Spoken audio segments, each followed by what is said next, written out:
meeting coming up next is a chance for you to share topics outside of the agenda with the planning board.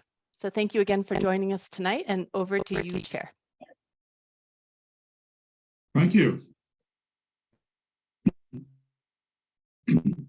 We'll start out with public participation, and this is the time, as Vivian has mentioned, that the public can address planning board on any issue except that for which we have a public hearing tonight. And tonight, the public hearing issue is the concept plan review and comment for redevelopment proposal of 2747 Glenwood.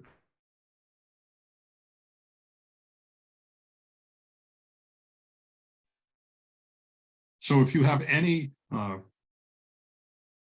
thing to say to us at the time to do that, and you'll have an opportunity to make comments about that. John, you're just freezing up, but I think if during the public hearing in a little bit. So if we,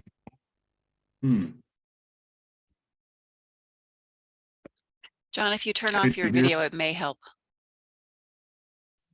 You're definitely lagging. Yeah, I just turned it off. So, Vivian, would you care to manage the public hearing? Yeah, that's fine. Sorry. So if anybody would like to speak at this time, again, there will be a chance later during the public hearing portion for the concept plan, but now this is a chance to raise things that are outside of the agenda. So I just ask if anybody wants to speak, please raise your hand now. And it doesn't seem like we have anybody for this open comment section. Okay. John, how's your connection? Oh, good. Sounds pretty clear. Can you hear me? I'll stay off the camera if that. Yeah, we can hear you. This signal that I have an so it for me it continues to be garbled and lagging even without your video. Well, then we'll move ahead to discussion of this. John, do you want to maybe turn it over to Sarah temporarily while you try signing out and signing back in? Sarah, can you take over at this point, and I'll sign out and in? Okay, sure. All right, so there was no public comment, which means now we go to call-ups. I did not have my documents open, so Vivian, if you can just tell us which the first call-ups are, I would appreciate it. Vivian. Well, Sorry. I'm here. I'm just pulling it up. Okay. Devin, if you can find it faster, please go ahead as well. Okay, I have it. Call up is use review at 1048 Pearl Street. Okay. Does anyone have? And we have staff here as well. Okay. Does anyone have any questions for staff on this call up? That seems like a no. Nobody wants to call it up. All right, we can move on. Was there a second? I'm still waiting for my computer to bring up the documents. Yeah, no worries. There's not. The next one is the concept plan, and Carl Geiler is here as well. Okay, so we'll go to the public meeting portion of our hearing. Take it away, Carl. Thanks, Sarah. Good evening, board members. I'm Carl Geiler with Planning and Development Services. Tonight, we will not be talking about the site review criteria. Yay. We'll be talking about a concept plan at 2747 Glenwood Court. So let me share my screen.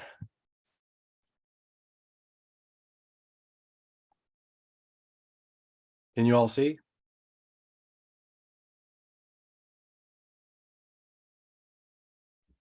Can everybody see the presentation? Yes. Perfect. Great. All right, so I'll jump into just the structure of the presentation. It's the same as many of our concept plan presentations. So we'll just start off with the concept plan and purpose, talk about the public notification that occurred as part of the project, and then talk a little bit about the surrounding context, and then weave into the regulatory context, what we look at and apply to projects when we look at them at the concept plan phase. We'll give a summary of the proposed project and then our analysis, the staff analysis of the project based on reviewing it against the Boulder Valley Comprehensive Plan. And then we'll conclude with the key issues, which there are 2 tonight. And I apologize for my voice. I'm fighting a bit of a cold tonight.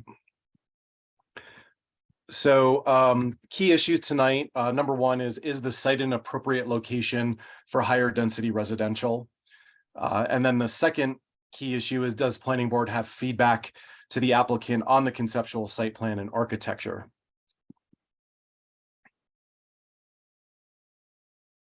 So starting off with concept plan, the purpose of it, the board is obviously very familiar with concept plans. It's an opportunity to look at a plan more holistically, looking at the arrangement of uses, the land uses, the building locations, looking at transportation options, general architecture, opportunities for environmental or historic preservation. These are things that we look at as part of the concept plan process. We use guidelines that are actually in the code that guide the review. We also put the lens of the Boulder Valley Comprehensive Plan on the project. And then we kind of dip a little bit into, you know, whether or not we think it would be a successful project going through the site review process.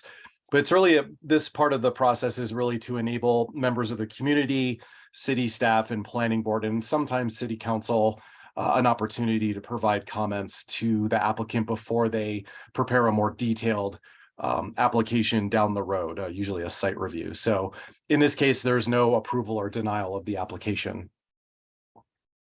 As far as public notification, it was the standard public notification of mailed notice going to neighbors within 600 feet. There was notice posted on the property. We have notice on the website. We also had a neighborhood meeting on the project held on December 1st. There were about 7 attendees at that meeting. There was a range of topics that were discussed. You may hear from some of those neighbors tonight. Parking concerns based on the size of the project. There were some inquiries about bicycle amenities and how the site attaches or connects to the Elmer's 2-mile path adjacent to the site, or actually that runs through the site. There were some concerns about the removal of mature trees on the property in recent months. There was discussions about opportunities to maybe get rid of the cul-de-sac there, which is something we've actually talked about with our transportation department, which they're not at this time open to getting rid of the cul-de-sac because it does terminate at a private property, so they would have to maintain that cul-de-sac. But we as staff also brought that up during the course of the review, and you might have saw that in the attached Development Review Committee comments. There was also some concerns about traffic based on the queuing that occurs on Glenwood Court, based on the fast food restaurants that exist on 28th Street. They tend to back out into Glenwood Court. So moving into surrounding contexts, you can see it's a rectangular site just west of 28th Street, north of Glenwood Drive. It's already developed. It was developed in the late 1960s and early 70s with 4 apartment buildings that are about 48 units presently. Very 70s design with a big parking lot down by Glenwood Drive. So they're proposing to ultimately raise that entire site and redevelop it. So you can see the site is about 3.14 acres in size. It's just south of the Safeway that's along 28th Street. It's right behind the Dunkin' Donuts there, and a number of other commercial establishments. The Elmer's 2-mile path crosses through the southwest corner, which you'll see on the site design. That southwest corner is actually an outlot that's devoted to that Elmer's 2-mile path. So you can see, because Elmer's 2-mile creek flows through there, there's wetland buffers, and there's the high hazard zone, conveyance zone, and the 100-year floodplain that are basically confined to that triangular outlot. It's mostly confined to that area along where the path is. There are some buildings that encroach into the wetland buffer, so there are some floodplain permits that they would have to get, especially for the subterranean parking garage. on the rest of the site. The light blue that you're seeing is 500-year floodplain, which is pretty common throughout the city to have a site that has 500-year on it. These are some pictures looking south along the Elmer's 2-mile path, where you see the existing buildings on the left side and the path going to the south. You can see also a vantage point of the building looking west from Glenwood Court. So just some of the immediate context with the site plan imposed on it. You can see there's commercial establishments to the east along 28th Street, the Safeway building to the north with some other restaurants in that area. It's actually fairly close to the Diagonal Plaza project, which is north and to the east. You can see the site would be served by 2 transit routes from RTD. So there's the Bolt and the 208 shown in the light blue that turns on Glenwood Drive. Moving further west, the context changes from high density residential and medium density residential that you see on the left. It transitions down to single family residential, typical of RL1 zoning. So you can see some of the single family homes that are a little bit further west. This slide shows the Safeway to the north and also the commercial establishments along 28th Street. So getting into the regulatory context, we start with the Boulder Valley Comprehensive Plan. You can see that the site itself is designated for high density residential in the brown. So that permits more than 14 dwelling units per acre. It's surrounded by general business, which is kind of an emerging mixed use land use. It's got park, urban and other just to the west, which is again the Elmer's 2-mile creek path as it goes to the north. And then you see there's a variety of high density and medium density and low density residential in the area. And that pink color that you see on the right side is the community business, which is the beginning of the area that's Diagonal Plaza. So the zoning generally matches the land use context. It's high density residential 5, so RH 5. So this zone basically, it allows more than 27 dwelling units per acre. The density is determined by dividing the lot area by 1,600 square feet. There's also a requirement for 600 square feet of open space per dwelling unit. It permits by right 3-story buildings. They could go, for a height modification if they wanted to do more. There is actually an interesting special allowance in the code that a lot of developers may not know of or are aware of, is the allowance to go up to 40 feet if they do pitched roofs. It's a special allowance in the code that we've alerted the applicant to, just we thought that would be a design enhancement to try to get some pitched roofs on this building. So we're also, this is like something like moving into like for future code changes, something we've heard might make sense in the future to take what can be applied to the RH zones and maybe make it more pervasive throughout the city with the same standards for pitched roofs. So we just wanted to make the board aware of that.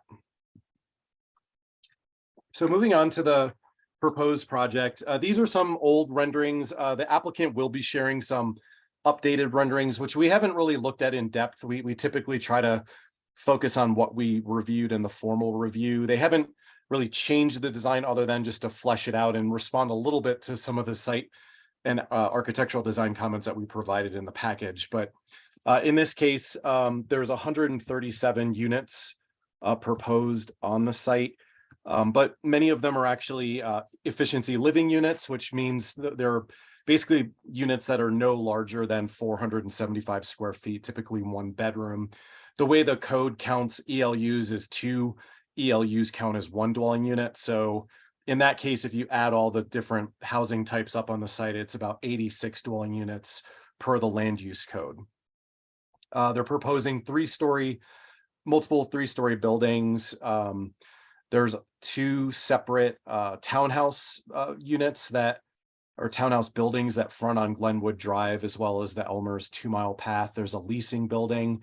And then the larger building is composed of the ELUs and some other 2- and 3-bedroom units. And You can see the overall site plan on the right side. Moving here, you got to think of north as to the right-hand side. This just gives it a little bit more color to understand how it's laid out. So you can see the townhomes on the south side of the site. And you can see the multifamily and ELUs are in that larger building. On the north side of the site, there's a fire lane that's proposed on the north side of the site based on their consultations with the fire department. The leasing office, the entry comes off of Glenwood Drive. There is some surface parking, but most of the parking is within a subterranean parking garage beneath the larger building on the north side of the site. And you can see some of the amenity spaces that they have with the courtyard and everything on that building, and connections to the Elmer's 2 Mile Creek path. So as far as future processes, if the applicant were to move forward, because the site is over 2 acres in size and is over 20 dwelling units, they would have to go through site review. Because there's more than 40% of the units would be ELUs, they would also be required to go through the use review process. We would have to determine the affordable housing at time of site review. They basically give us a preliminary sheet to determine whether they're going to do on-site or meet the requirements in lieu. Following any land use review approvals, they would then have to go through detailed technical documents, construction drawings, flood development permits, and then ultimately building permits. All right, now moving on to key issues. Is the site an appropriate location for higher density residential? So we've laid out in the memo that this is an interesting area that's actually discussed within the Boulder Valley Comprehensive Plan. You can see it's called the 28th Street corridor, just north of the Boulder Valley Regional Center, which is where 29th Street is, the village. A lot of our mercantile heart of the city is just to the south of this, but there are some guidelines that I'll show up on a slide briefly here that also apply to this corridor. I think there is future intent to look at this area potentially as an area plan in the future, but there is some guidance provided in the plan. You can see the subject site is shown in yellow and abuts this 28th Street corridor.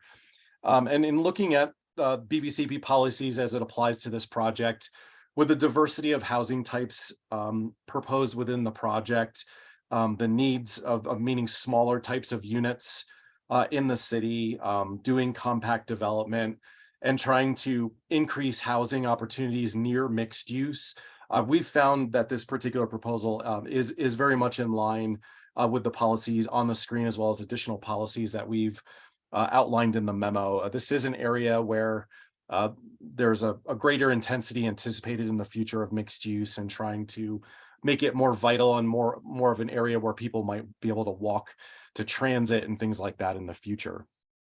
So we found that it is an appropriate location for higher density residential. So this is one policy that we wanted to highlight. It's 2.18, Boulder Valley Regional Center and 28th Street. Like I said, it lays out some guidelines to increase housing capacity in areas that are typically business zones and along 28th Street. So we feel that this proposal would be in line with that. It's also, similar, although the zoning is different, similar to what we're seeing happening on the Diagonal Plaza site, where we're seeing an intensification and some increased housing capacity in areas that can take advantage of transit and walkability.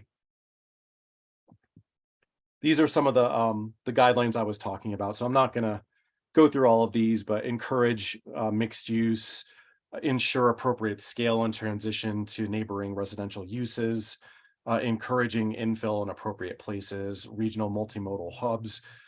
These are the things that are guiding these particular areas of the Boulder Valley Regional Center and along 28th Street. So we've also done an analysis just based on the information we've been given on the site design and the building design, and we've raised it as a key issue. Does planning board have feedback to the applicant on the conceptual site plan and architecture? We're looking forward to hearing the board's thoughts on that. We provided our analysis in the memo, so we feel that the way they've laid out the buildings is a logical layout. It does connect to the multi-use path and surrounding infrastructure. Buildings would address the public realm. There's a lot of BVCP policies that talk about concealing parking, preferably under buildings. So they do have a large parking garage under the building. We find that there's a good mix of open space and amenity spaces. As you can see on the site plan, we did think that maybe there should be some additional options for green space offered, just to try to get more lawn, greening up the site a little bit more, and more opportunities for mature trees in the future. Just because like you have a good portion of the site that's going to be, subterranean parking garage, which makes it difficult for getting mature trees. We feel like that they should maybe look at some other additional ways of greening it up a little bit more. So yeah, design should be conducive to large, long-lived trees. So moving on to building design, again, we feel the scale is appropriate for the area. It would be buffered to the west by the creek path that exists on that side. So we feel like that helps create a transition. There's good articulation shown in the buildings with the sawtooth design. We did find that the way the building addresses the cul-de-sac area, I don't know if you can see my cursor, but this particular area we thought needed a little bit more work. Maybe that sawtooth design should be like continued along there rather than changing. It looks a bit awkward. So we thought that there might be some opportunities to upgrade the building in that area. We also feel that it's very important that the buildings have a long-lasting, enduring appearance by using high-quality materials simply applied to the project, not looking overly complicated and with a large number of different building materials, but that it looks like a high-quality project that'll be there for years. Like I said before, we've encouraged the applicant to consider some pitched roof forms on some or all of the buildings based on that RH requirement or allowance where you can go up to 40 feet. We think that there would be a good site for that. We also wanted to reconsider the building frontage on Glenwood Court, which I already talked about. So that's basically our assessment of the concept plan as we've been given. Again, the applicant will be showing some updated renderings that I think try to respond to some of those things that we brought up. So that concludes my presentation, and happy to answer any questions. Thank you. Questions for staff? Sarah? I just had one question, Carl. The flat space, the flat roof that seems to be over part of the swimming pool, I couldn't tell what that is programmed for. It's a cantilevered open space, and you could talk to the applicant about that too to get more information. But I think basically the pool, I'll try to bring up this. Yeah, sorry about that.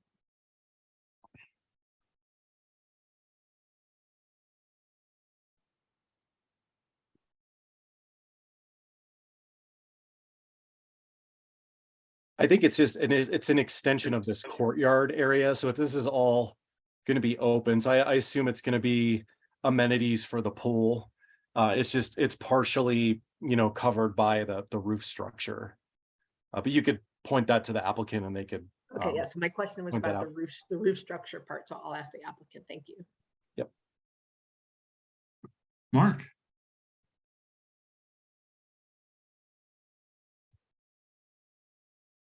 Carl, could you elaborate a little more on the cul-de-sac and the transportation department's reluctance to allow the cul-de-sac, at least on the west side, to be straightened out and just part of the street? I just because it ends in private property, when you say private property, are you referring to the Safeway? Yeah. Or, yeah. Yeah. Okay. So I don't understand it. And I mean, I won't be able to speak as an expert on the design and construction standards, but there are DCS standards that dictate how rights of way, should turn, and you know all that stuff. Like in basically, with a cul-de-sac, the city has to ensure that there's a way for trucks and particularly fire trucks to have an ability to turn around. And if the road were to continue in the future onto the Safeway site as a public right of way, then there wouldn't be a need for the cul-de-sac. So then we would say, yeah, like, why don't you vacate that right of way and straighten it out? But because it goes onto private land that the city has less control over, there's a requirement to maintain it as a cul-de-sac. Okay, got you. I was hearing maintain as in maintenance, and I was like, wait, anyway, okay, that's helpful. Thank you. Yep. ML. Thank you, John. Hi, Carl. Emma? I have a few questions. So, and you mentioned this in the neighborhood meeting, with the input from the neighborhood meeting. What is the deal with all the trees that were removed? Were there in fact a lot of trees removed? Were they significant trees? I mean, what does the city, would we be, yeah. I mean, I don't, I mean, maybe some of the neighbors, if they're here tonight, could give some context, but there were larger trees on the site, obviously, that have been growing, since the 1970s. The city doesn't really have any, tree protection ordinances like heritage tree protection, but if a project goes through site review, there is a tree preservation plan that's required, and then through the site review criteria, the city can try to protect trees. But obviously just a by right site that's not going through site review or isn't subject to site review, there's no protections. They can remove those trees. So those trees weren't removed as a preliminary part of this project of the developer getting the site ready for the next stage, or there's no It could purview? be. Are you saying there's no purview in this process for things that are already done? Not until they submit a site review application. Got it. Okay, let me see. I didn't really see any input from traffic regarding the one access point. Right, we've got kind of on the south side, a suburban townhouse area. And then on the north side, we've got the dense multifamily, and all 137 dwellings would be coming and going through that one access point. What was there any?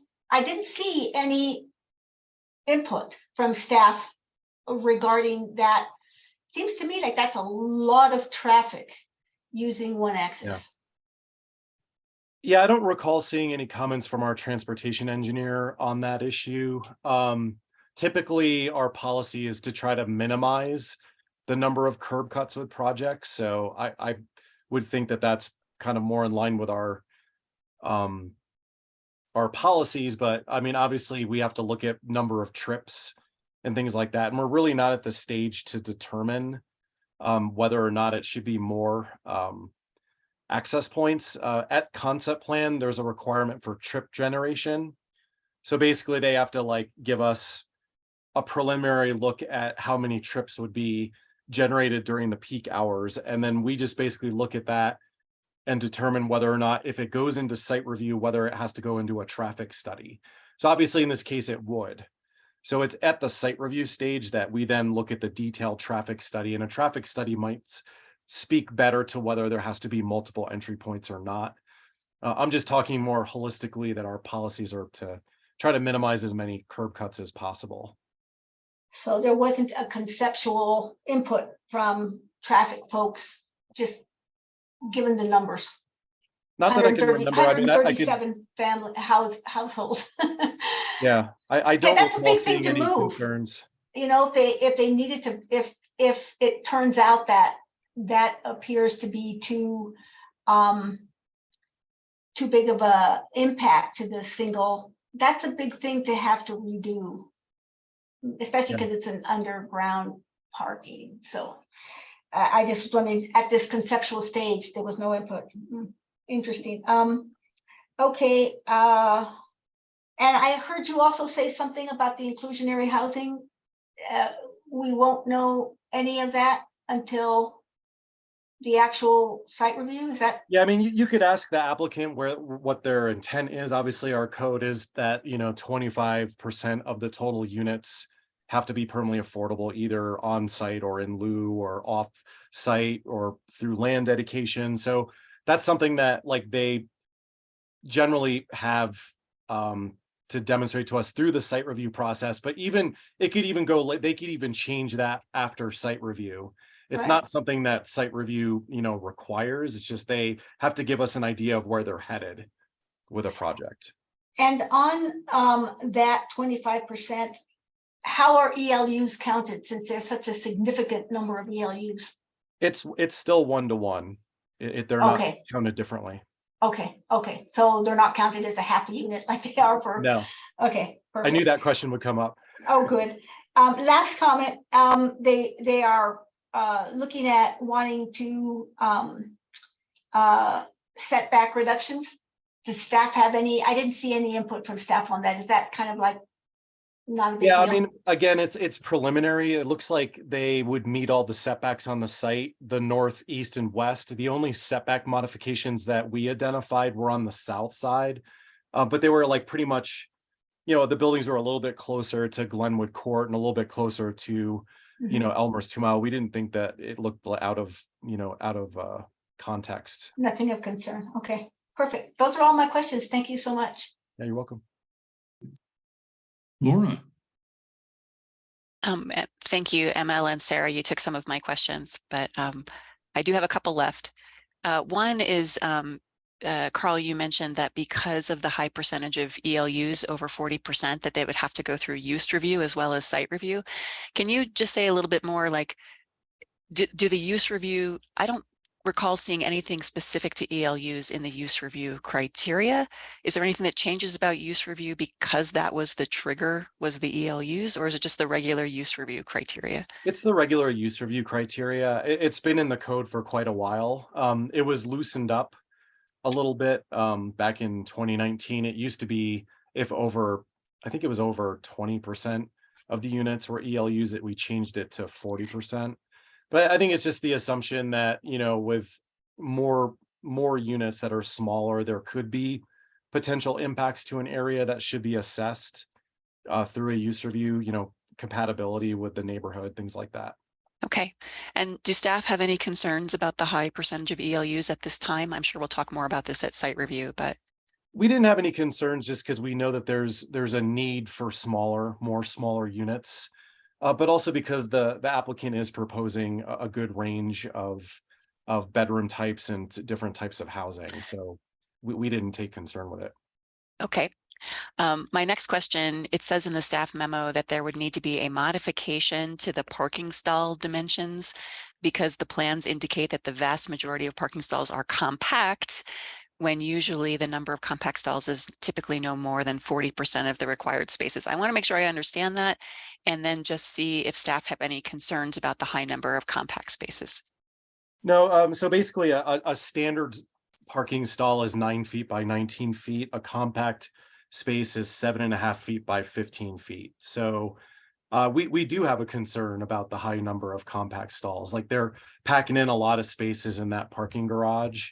And they also, from what I remember looking at the plans and their written statement, they hadn't yet put in like where the supporting posts would be. So we anticipated there would be some loss of spaces as well. But we want to make sure that, there isn't too many compact stalls. I think in this case, we would encourage them maybe to lower that percentage. Okay. I don't know what the stats are for Boulder in terms of how many people drive compact cars versus larger vehicles. I mean, typically, the code is pretty clear, like based on the number of parking spaces that are required. It's usually a 60-40 split. So 60% are standard and 40% are compact if they're over a certain number of units, which is the case here.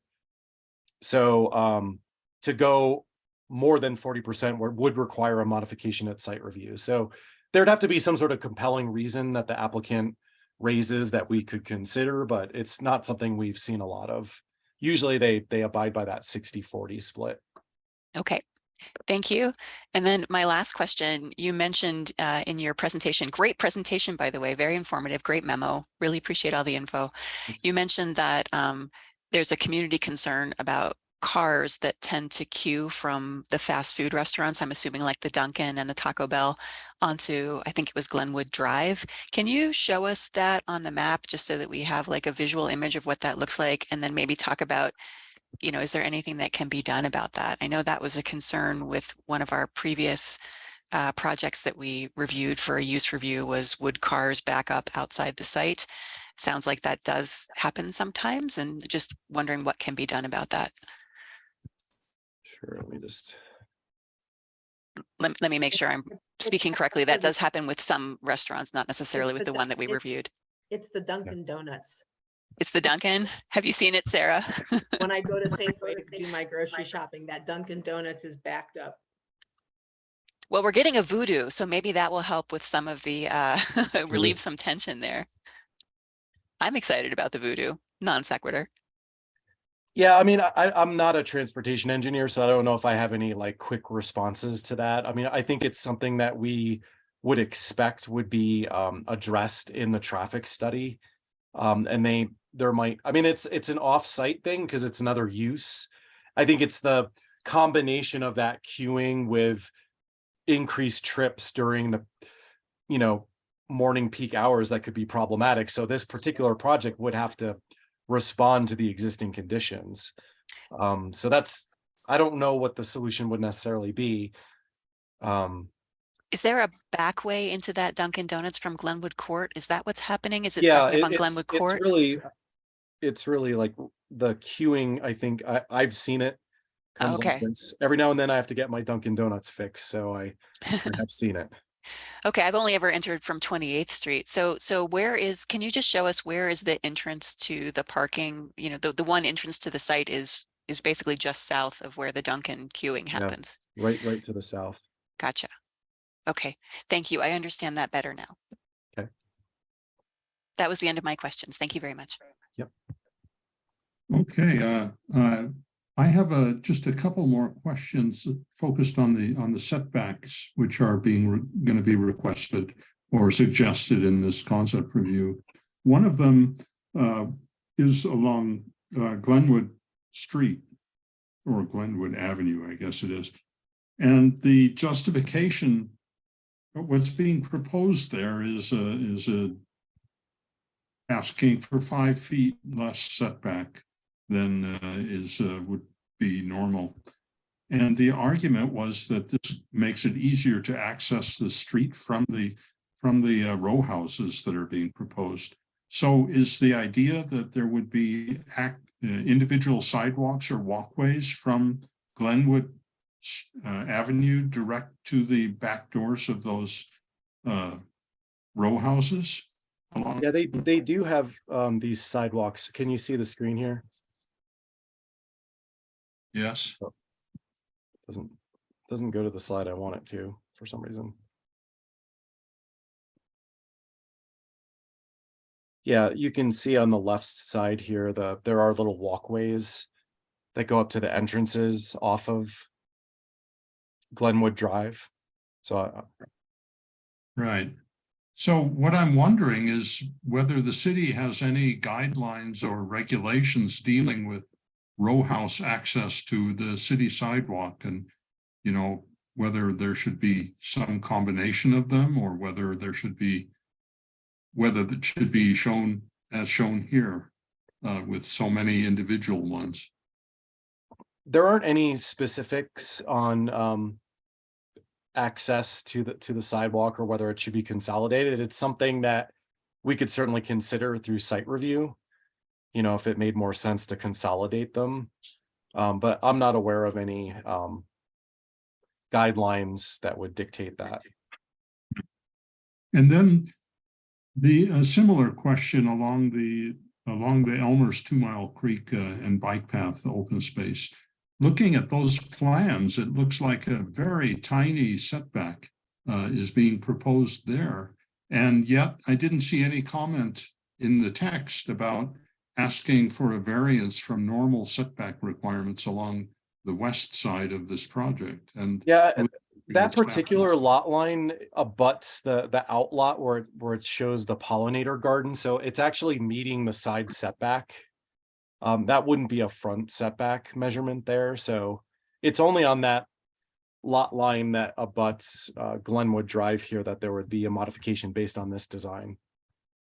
So this design, and in fact, in this site layout map that we're looking at right now, it shows a very small setback along the west side, but that is what they're not asking for any variance from the normal. Yeah, not along there. And this plan, I apologize, doesn't show the full context. There is a bit of a green buffer along that west side.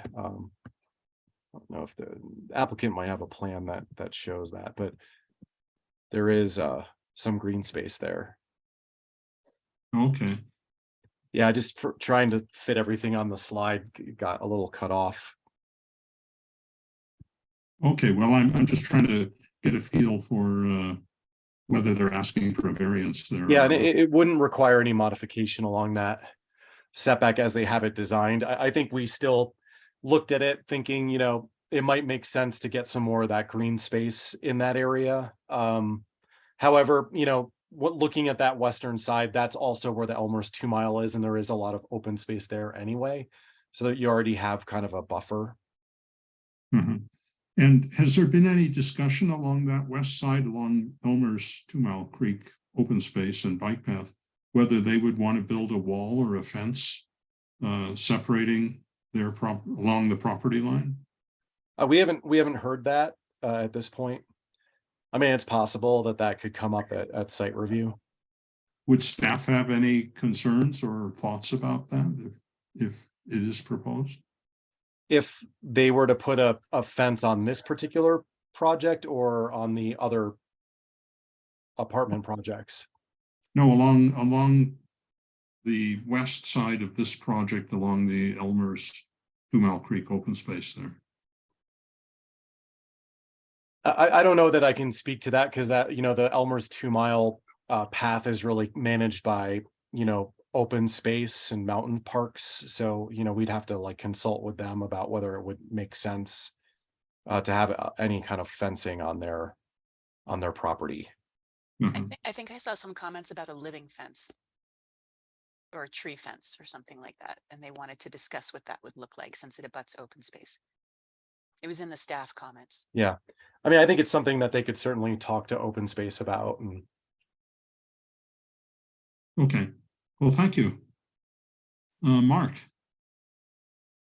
Yeah, I originally thought this might be a question for the applicant, but I'm realizing now it's probably better for you, Carl, and that is, do we allow kind of double duty for fire lanes? I'm not looking for it to be counted as open space, but you know, that fire lane on the north side of the property without any penetration going to the south into the property.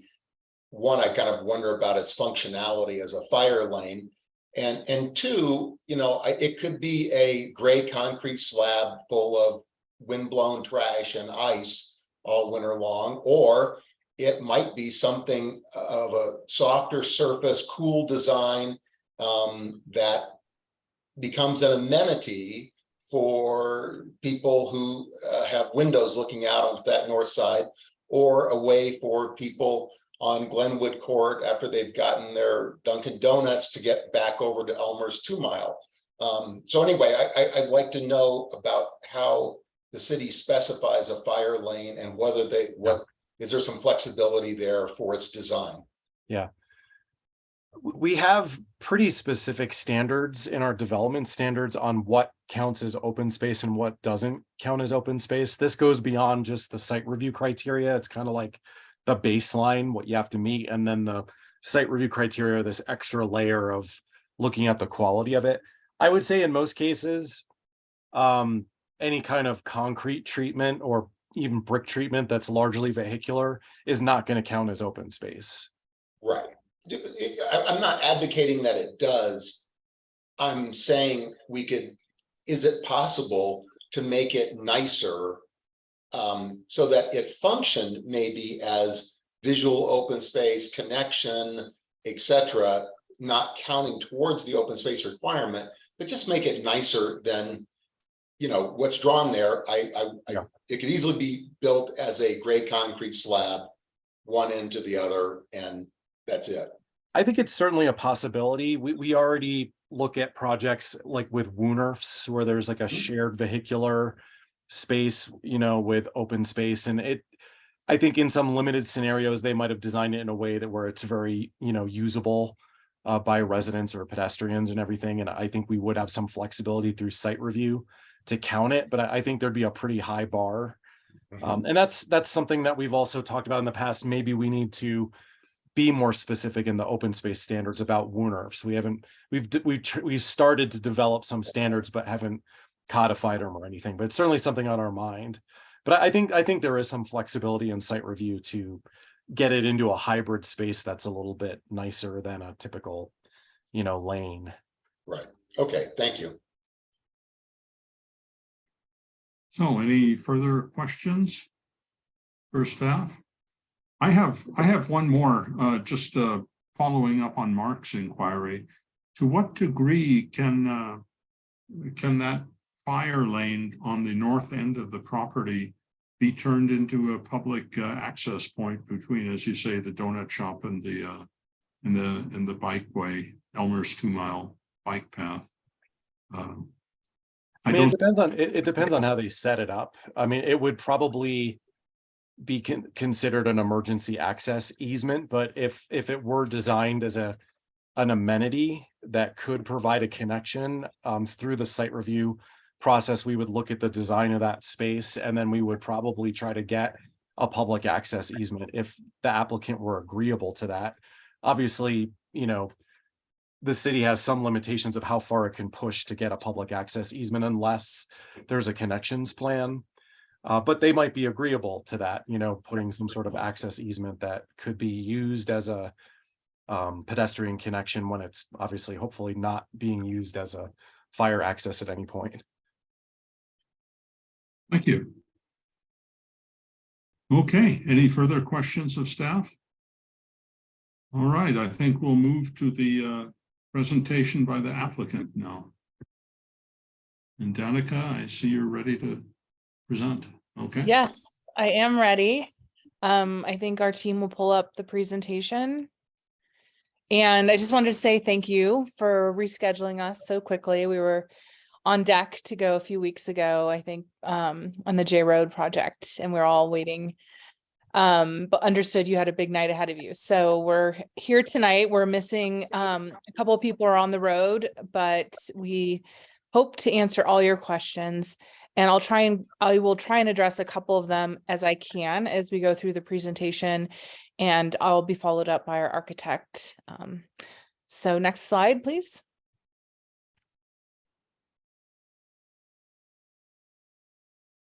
So I don't see the next, there we go. Just wanted to introduce our team. Most of us are here tonight. So we have obviously back one more slide. I'm still seeing the existing conditions. So ESA is our local architect. You'll be hearing from Joe in a few minutes. Studio Terra and Carol Adams is a landscape architect. And we can talk, there's a lot of different landscape features going on in this project, so we can address those as we go through the slideshow. JVA, who you're familiar with, is our civil engineer. Trestle is my firm. We're helping with entitlements and community engagement. We'll talk about the Good Neighbor meeting we had a few weeks ago later on in the presentation. And then we have Y2K Engineering for traffic consulting. Next slide. So it sounds like many of you have been to the site. I have happened to live in this neighborhood for the last 20 years. So I've been by and through and near here many times. My kids went to Columbine Elementary, which is the neighborhood elementary school. So this is an old apartment building that was developed in '69. It was annexed after development into the city. It has a weird convoluted history of an old road connection, kind of a county road that went through it. I think we touched on the Glenwood Court cul-de-sac and how Safeway got redeveloped later and differently. So that kind of created some road challenges for us and having to keep that cul-de-sac bulb out. We, like you, would love to get rid of that and create a more urban edge, but we can dive into that later. It's not possible for us to vacate that cul-de-sac. It's been one owner for the last half century, which has meant that the property has a lot of deferred maintenance and it provides housing. It has also been a place where there's been a lot of damage recently. There was a fire there. It's very energy inefficient. And kind of this site of, a lot of different types of activities. So as we met with the neighbors, there was a real desire from the neighborhood to kind of upgrade the site, make it safer, and upgrade the housing. So that's what we hope to do. Next slide. So as Carl mentioned, the site is owned RH5, which is one of the pockets in town where we have envisioned for a very long time to have higher density housing and not mixed use development, really housing. But what we're trying to do is provide a diversity of housing. So you saw a lot of different housing types ranging from very large townhomes with private garages and multiple bedrooms to much smaller ELUs with a lot of shared amenities that will really nestle in to the neighborhood and provide housing next to the services there. We do want to be a good neighbor. We want to help support the local businesses. They are doing well. Dunkin' Donuts is doing very well. But this, will hopefully also place more housing. One thing of note, when we got comments back from our concept review, Boulder Valley School District has lost a lot of families and across the district, and in Boulder it's double digits. And so having a local elementary school and building housing near Columbine Elementary is also desired by the community in Boulder Valley School District. So we hope to create some housing that will welcome families as well as other types of housing for employees and other people that are currently working in the city. And the goal is to be a best of Boulder project in design, quality, character, livability. We are at concept review. It is early on. We look forward to your feedback. We will show you renderings in the extra time that we have had in this delayed hearing. We were able to really put together some renderings and take the time to detail the lived experience of this community. So we'll show those to you in a few minutes. Next slide. So by the numbers, 3.14 acres. The out parcel is kind of shown faded up to the upper left corner. So it includes the developed site and then this out parcel, which will be wetlands and open space. So we are providing 85,000 square feet of open space, which is 65% more than required.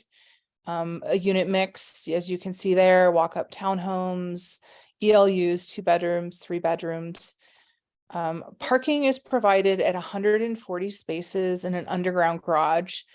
In our pre-op process, we were really encouraged to both only have one curb cut and hide the parking in an underground or subterranean way. And so it's a 7.28% reduction. We think this is a very careful balance with the unit count in the neighborhood and things that we've heard from the community. And so underground 115 spaces, those spaces are designed to accommodate a variety of vehicles, including high clearance vehicles like Sprinter vans and other things that typically sometimes have to get parked on the street because they can't make it into a garage. Townhome garages have 14 spaces. There are guest parking spaces of 11 near the entrance on the surface and 364 bike parking, which is 50% more than required. And those are scattered all over the site, entrances, the garage, near bike maintenance stations, and even in the units. So that I think is a very careful number that we've tried to balance with the goals to reduce cars while also protecting kind of the neighborhood and some of the parking challenges there. And I did want to note, again, the question was, were there compact spaces? I don't believe we have any compact spaces. We can pull up the site plan later in the presentation. And in our pre-application, we did ask the question if we could have 2 access points off of Glenwood. And the design and construction standards and site review criteria do require properties to only have 1 access point. So we would have to ask for a variance to get that, and that has been very hard to do in the past. Our traffic guidelines promote 1 access point off of the lowest denominator street, the lowest trafficked street. So that's what we are doing here. And then also providing that fire access to the rear of the property. And I'm going to pass it off to Joe with the next slide.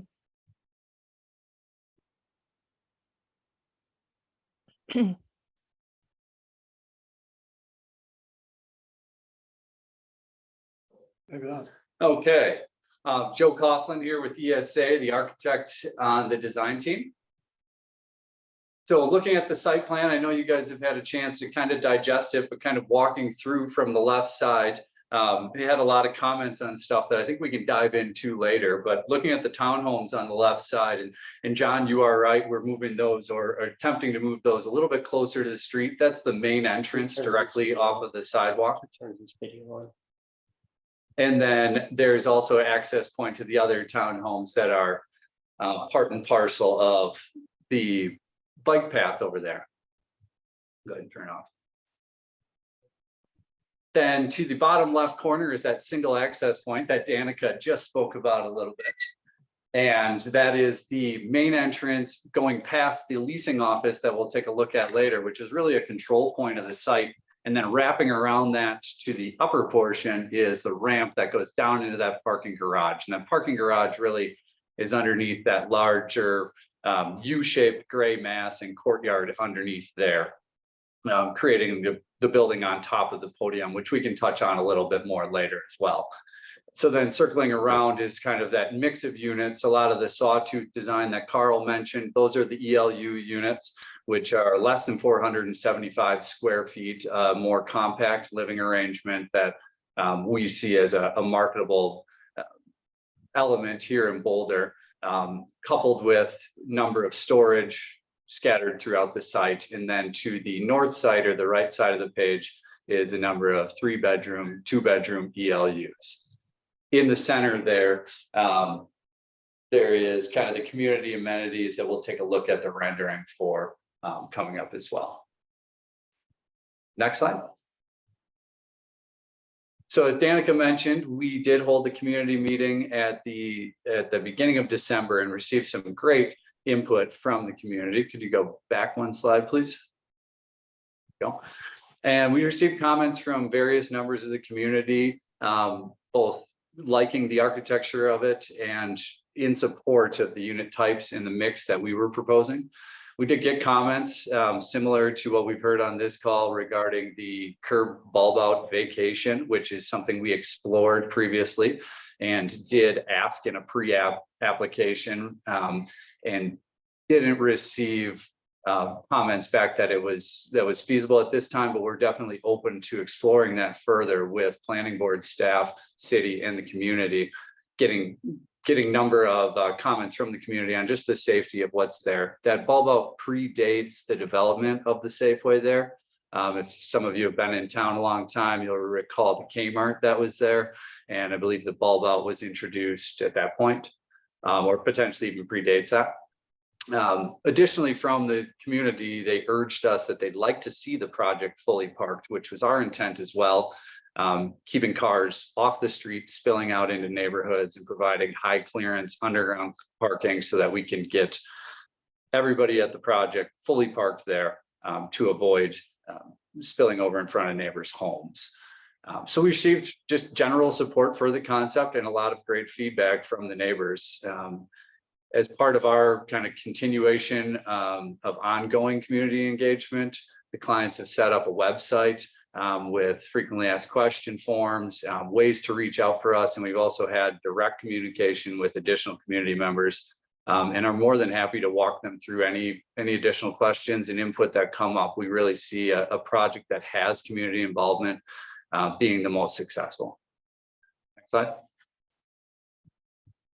So we'll touch on the architectural intent here. This is the townhome view off of Elmer's 2 Mile. John, I think you were mentioning a little bit about the connection to the sidewalk. And although we have that off of Glenwood Avenue to the south, off of the bike path here, we do have our own separate sidewalk. So on this area, what you're looking at is kind of to the left, there's a pollinator garden, and we'll dive a little bit more in here. But the architectural intent is to create movement along the street through various roof forms, high quality materials, and also using the buildings and the community spaces to really activate that bike path, the interior courtyards, and create a permanent, long lasting, high quality product on the site. Next slide. So here's a little bit larger view of that townhome. Again, the people in the foreground standing on Elmer's 2-mile path there, pollinator garden, lush landscape, creating kind of open space to continue network of pollinators, wildlife across and through there, and open space for people to use. And then a series of these walk-up townhomes with the front door facing directly out onto that open space to connect the community outward and inward. Next slide. This is a view at that single access point that I believe ML spoke a little bit about. And what we are looking to create here is not only a control point for management that's running the site to ensure safety and access through the site and accessibility through the site, but also what we're looking at here is a larger community room that would be open to different community members having for larger gatherings where a space might not currently exist. So again, using a lot of the similar materials that we have shown on the townhomes, creating a more contemporary look and bringing everybody past this building as you access the site. Next slide, please. And finally, a view of that interior courtyard with the sawtooth design in between a large mix of ELUs. And what's in the background there, and Sarah, we're happy to speak more about it with you, but you mentioned that pool. The whole kind of ethos of this is to create these outdoor spaces that are connecting indoors and outdoors, creating rooms for community engagement, but also for solitude and relaxation at the same time. So we kind of have a series of highly landscaped areas that sit right above this parking garage. And the idea is to use modern construction techniques in which we can have a large enough platform there so that we can actually develop large mature trees, either somewhat above that or right in that parking garage podium construction. Next slide, please. And just to touch a little bit more on the amenities, some things we went through, but this whole courtyard is oriented towards the south so that we can get the solar access directly into those open spaces, so that people can use them for a variety of activities. Additionally, what's not shown in some of the renderings, and it's scattered throughout the site from underground parking garages to smaller areas within the buildings, is having storage for people that live a bolder lifestyle, that might have bikes and a number of different elements that they want to have with them so that there isn't clutter out in community spaces, but private, secure storage that many of us have. Again, in the background, pool areas, spa areas.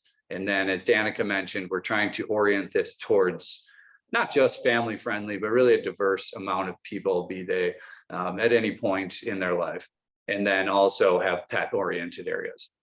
Now we touched a little bit on the community amenities, which are some things that we think will be enjoyed by the broader public, from the pollinator garden. The public art, that actually does relate a little bit to a comment, I think it was Laura, you mentioned about the wall there, and that's the intent is to have like a living wall, an organic sculpture that creates security, but also is art done by local artists and local entities, along with the open space and meeting rooms that we spoke about a little bit.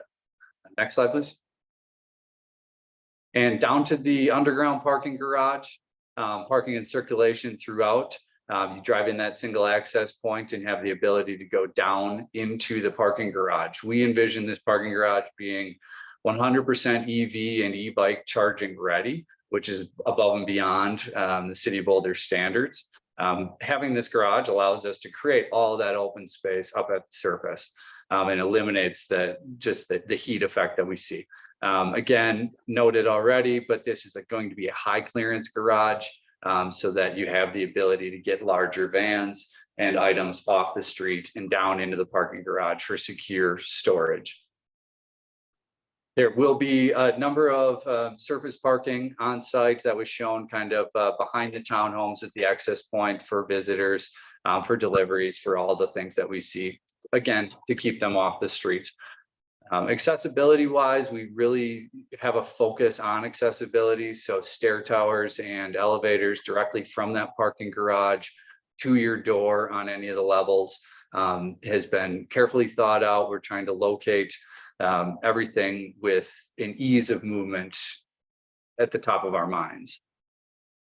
And then we did take a look, Y2K put together a traffic analysis that was presented with the pre-application.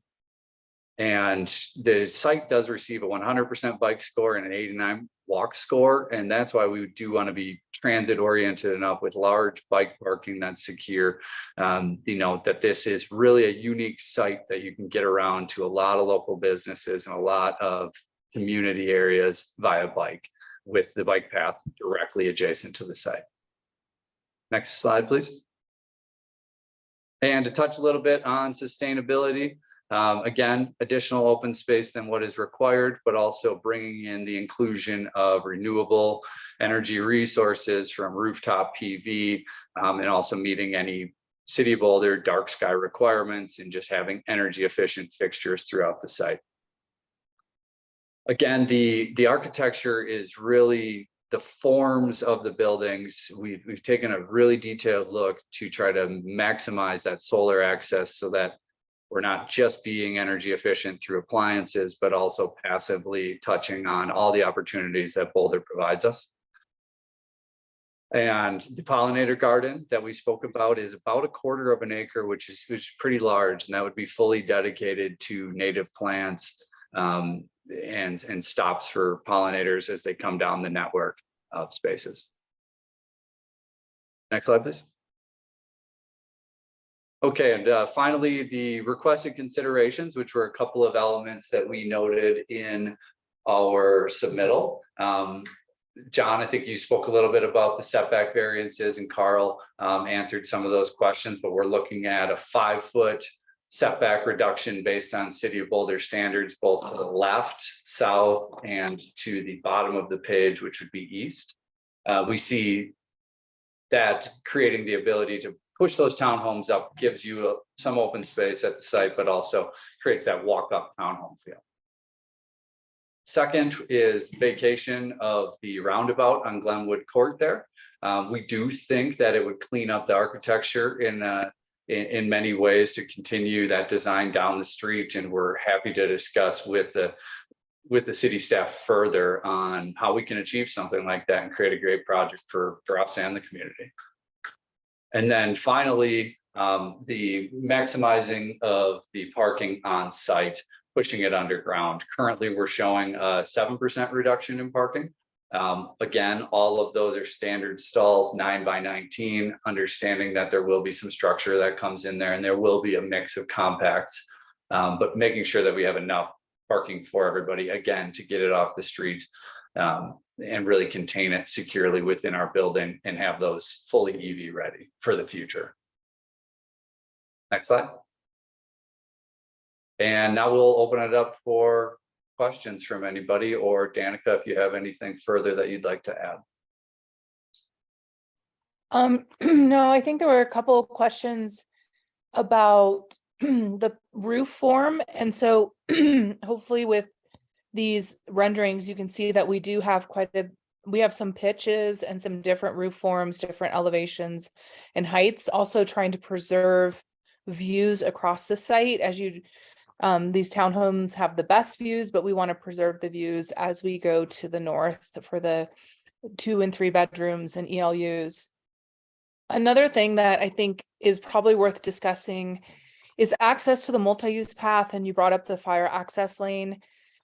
It's again, another, how do we solve this? There's, providing access along this path has created some challenges and safety challenges in this area that we heard from the neighborhood. And so we're also trying to protect, all these access points, but provide really good public access. And I think in our community meeting, we heard a lot about how people travel through the site with their dog and their bikes. And so we really want to pay attention to how those paths are currently being used and how they're currently not being used because they're unsafe or creating problems. So we can get into that more if you're interested. And I think the living wall is really interesting. So we have proposed a green living wall. Our landscape architect is on the call, but I don't, Carol Adams is here, but she's kind of in transit. So what we've tried to do is, again, provide this kind of protection and safety and also buffering from this very large scale commercial use to our north by also creating green spaces. So not putting up just giant fences, being good neighbors.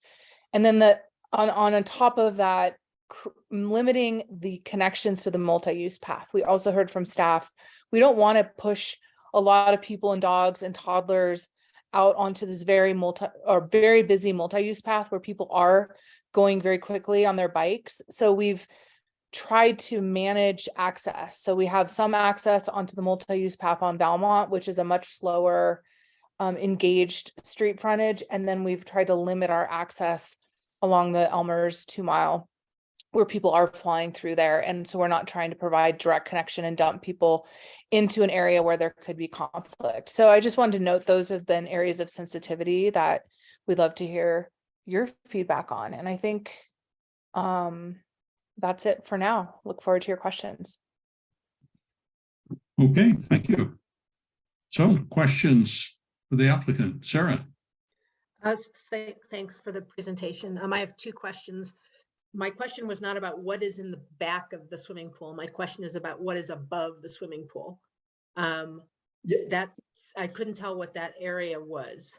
Dustin, could you flip back to that one? So above the swimming pool, there's actually, and it's in development still, Sarah, but there is, again, this is kind of indoor, outdoor, and it might be a little bit hard to see there in the background, but we basically have a large overhead access door, so that pool comes in and out again, so it can be used seasonally in all types of weather. And then there are rooftop amenities up above there as well. So it's kind of a 2-story height within that indoor pool area, and then another rooftop deck on top. So the windows that look out onto that 2nd story are not someone's apartments?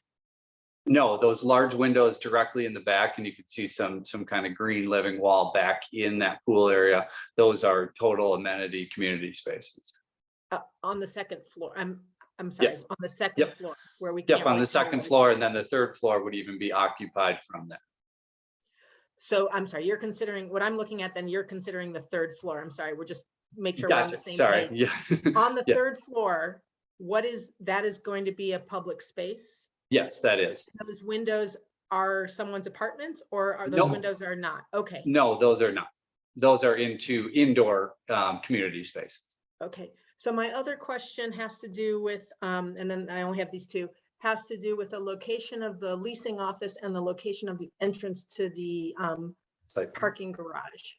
I wonder if that entrance to the parking garage, where it is, actually interferes with the intention of the programmed open space that you have, because it's going to put people sitting on those comfortable looking benches right next to where cars are coming and going. Have you thought about other locations, maybe switching around the leasing office location with the entrance to the parking garage?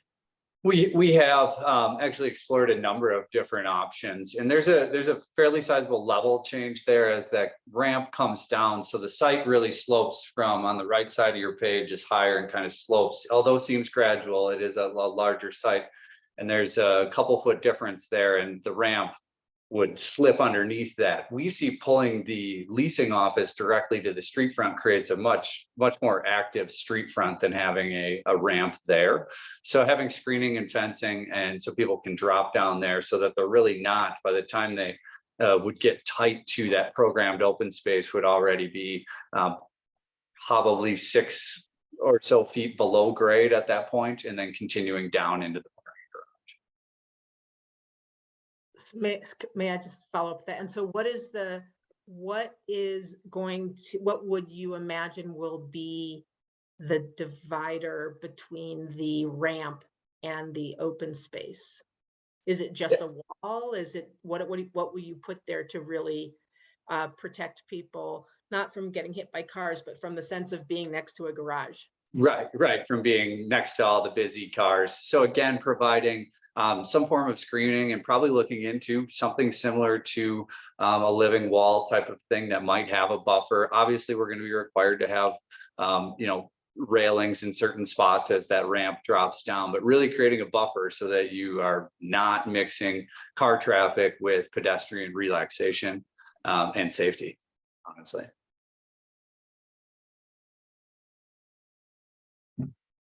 Okay, Laura.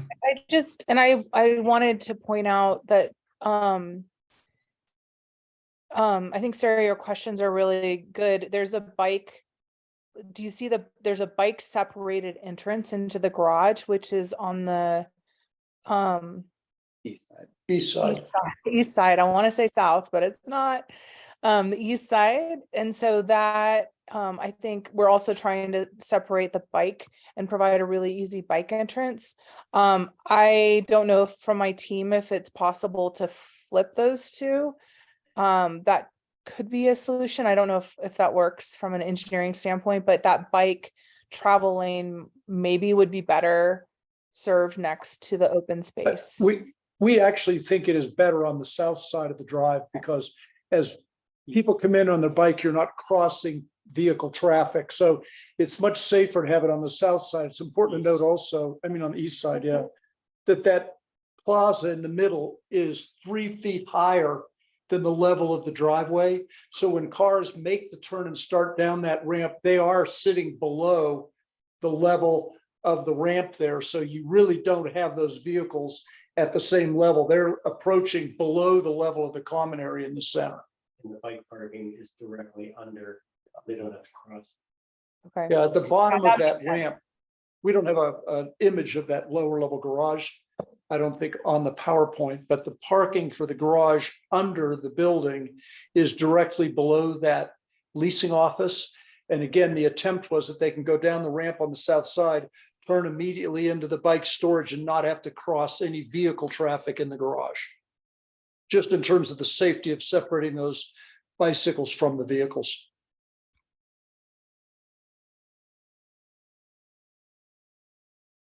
Laura. Thank you. And thank you to the applicant team for the presentation. Very informative. Loved it. I am, well, I'll save my comments about being a big fan of this project, but very positively inclined. Love what your concept is and what you're doing. I do have a few questions. Danica, you mentioned, I think it was in your presentation, Danica, that there is bike parking inside the units, and that's counted in your bike parking spaces. Can you elaborate on that? Maybe that was Dustin. Well, so I did say that there is bike parking all over the site, and there's a very extensive garage, as we mentioned, as you go down that bike ramp.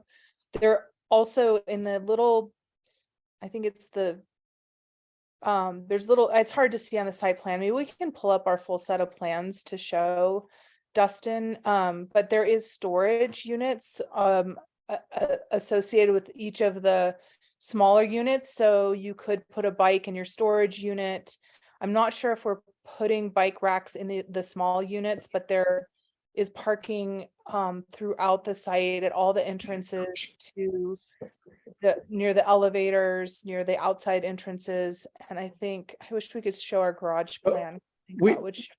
That's okay, Danica. With the garage, we've got a large number of bikes securely stored down there, as well as a bike maintenance area.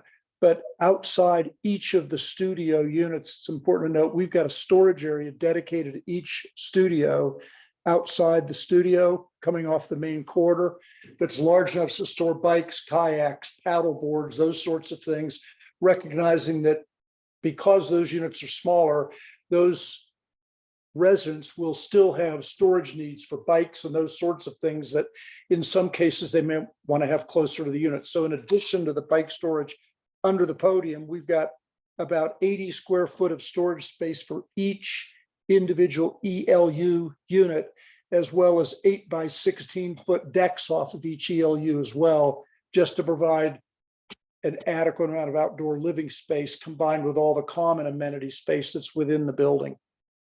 Yeah, I think that's a great idea. I know that having common bike rooms, some folks have expressed hesitation around putting a really expensive bike in a common bike room where it could accidentally get damaged, or or anything could happen to it. So I think having those individual storage units is a great thing. I was just trying to understand how you're counting your bike parking spaces. So it sounds like for each of those ELUs, the 100 and some ELUs, None that of the storage bike, locker is counting as a bike parking space. no, we haven't counted the storage lockers at all with respect to bike. All the parking counts we have for bike are in addition to the storage lockers. Okay, good to know. Thank you. Appreciate Because it. some people may not use them for bikes. Some people may store snow tires and other things in there, but the important note is that we have about 80 square feet per unit set aside for individual private storage for those specific units. Yeah, I think it's a great idea.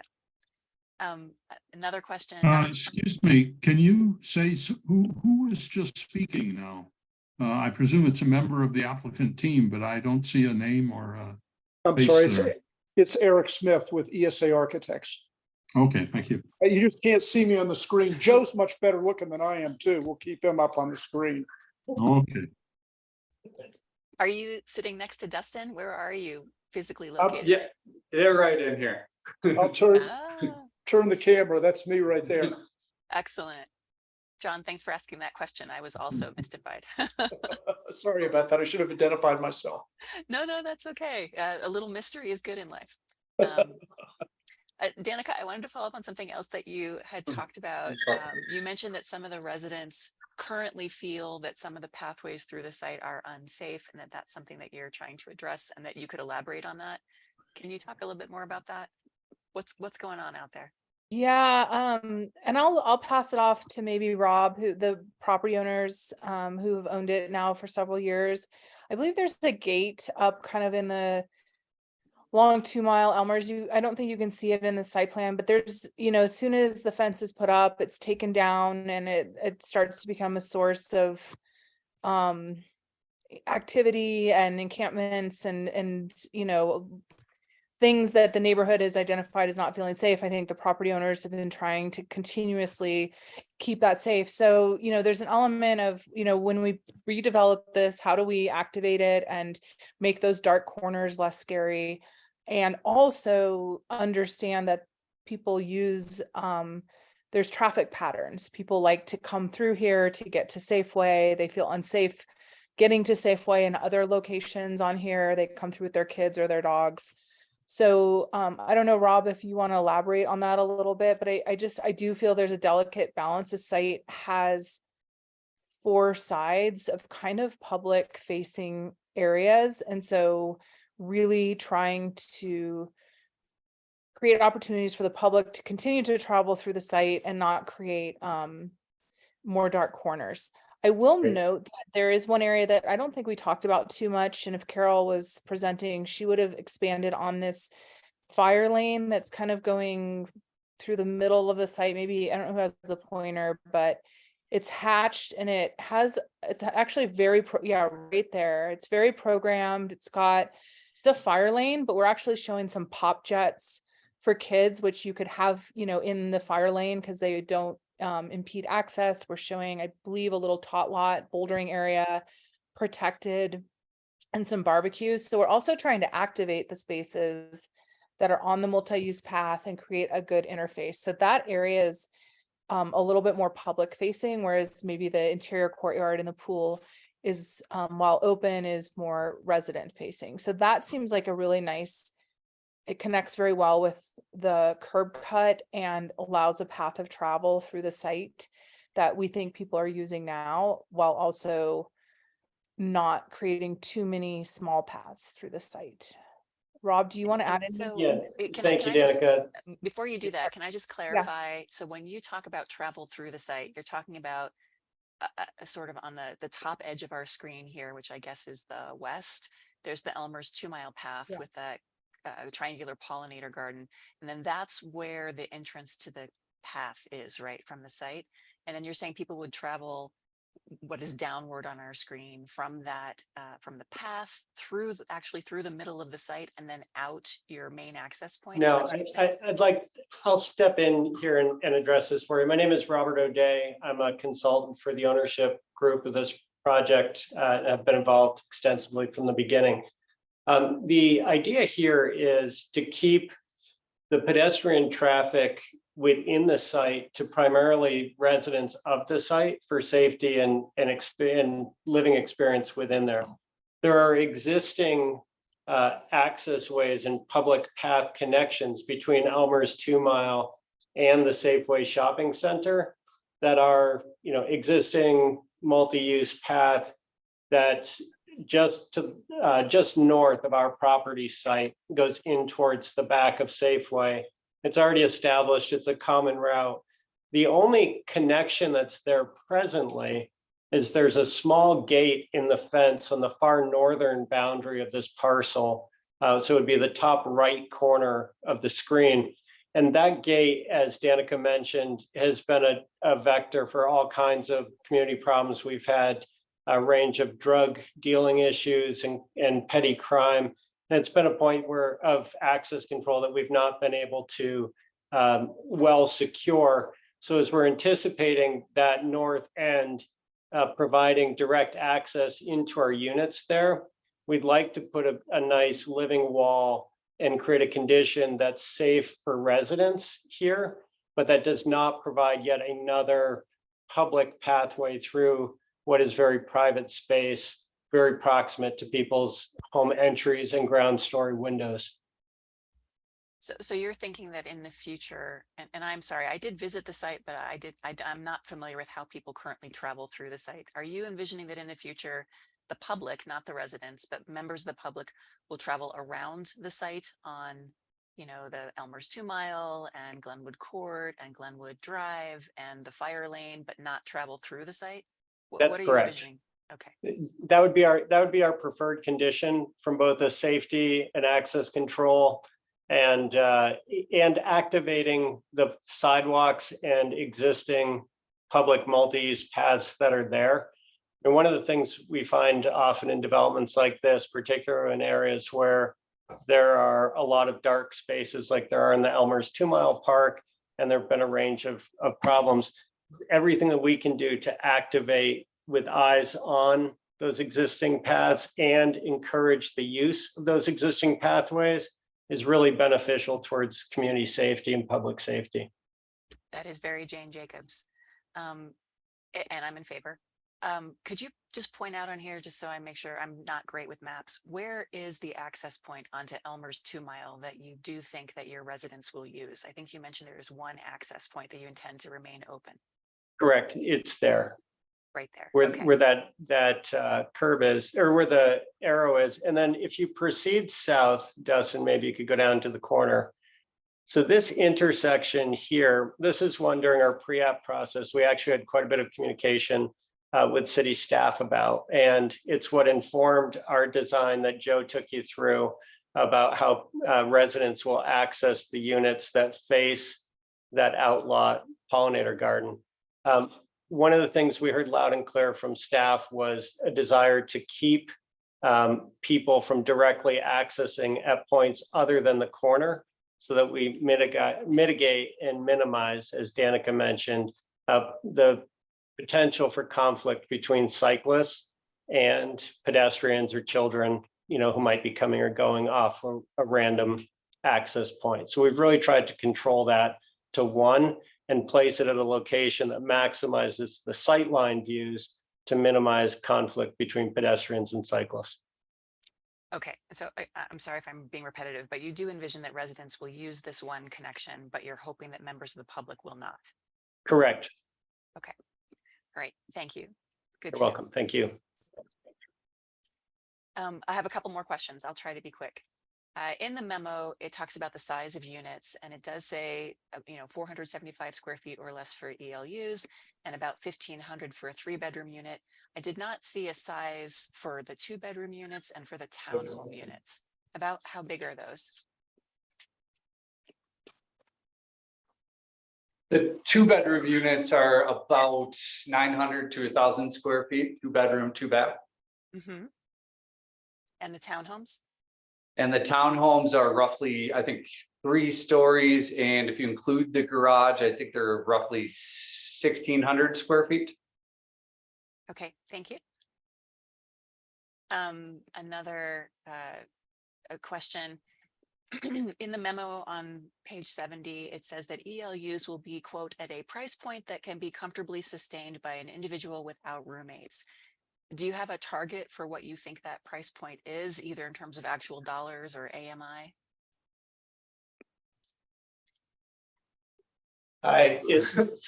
Sorry, Carl, that's right. Moving around here. We're dancing here for one camera.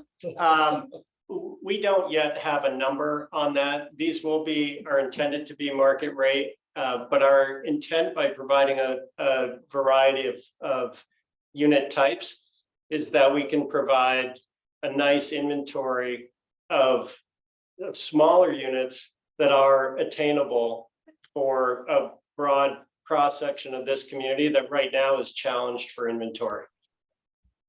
Yeah, I know lots of people who would love to be able to have a place of their own without roommates.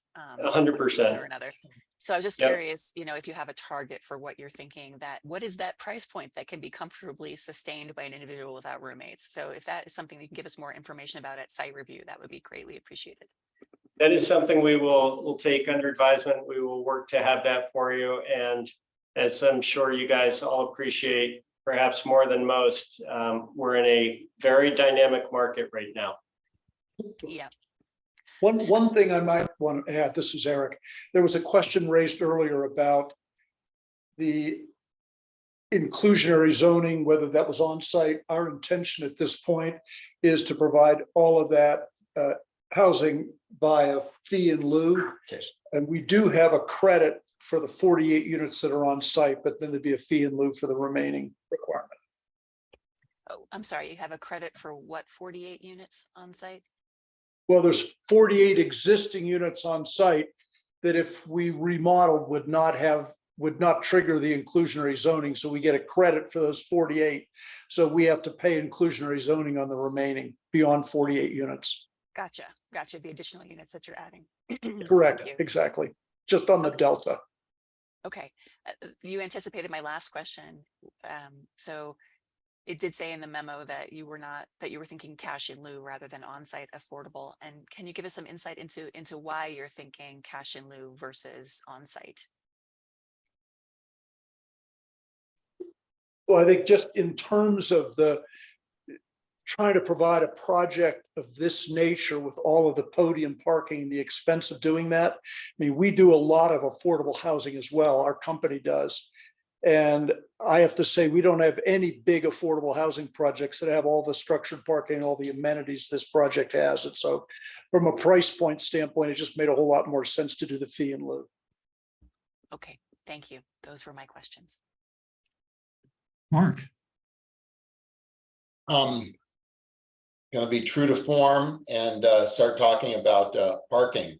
But that's not my only interest. It just happens to be what I ask a lot of questions about. Have you decided, will the parking be, and your underground parking, well-designed and very expensive, will you offer that with a separate rental fee from the units, or will each unit get its, will it be separated and paid? Typically, we'll do those with a separate fee. Great. So if I show up without a car and a bike, then I would rent my unit and I wouldn't have a parking fee. And if I show up in a 3-bedroom unit with 3 cars and I want to pay for 3 parking spaces, I would pay the market rate for those 3 parking spaces. Correct.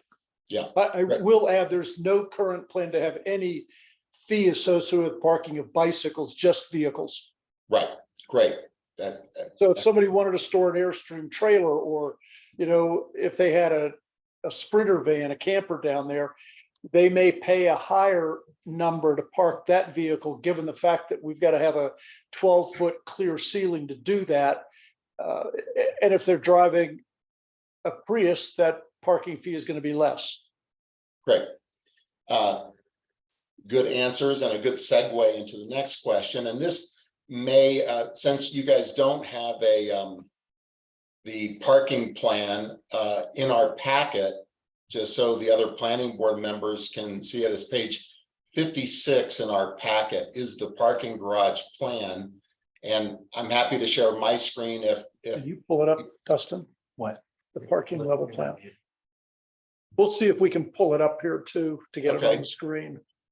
either I'm misreading the plan, or there are a number of tandem parking spaces. Is that what I'm seeing, or am I not reading? That, no, that is correct. By memory, I believe there are about 19 tandem parking spaces in the lower level garage.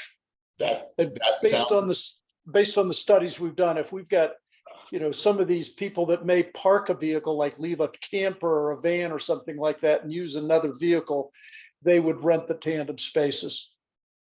great. Okay, that explains a lot. Okay. And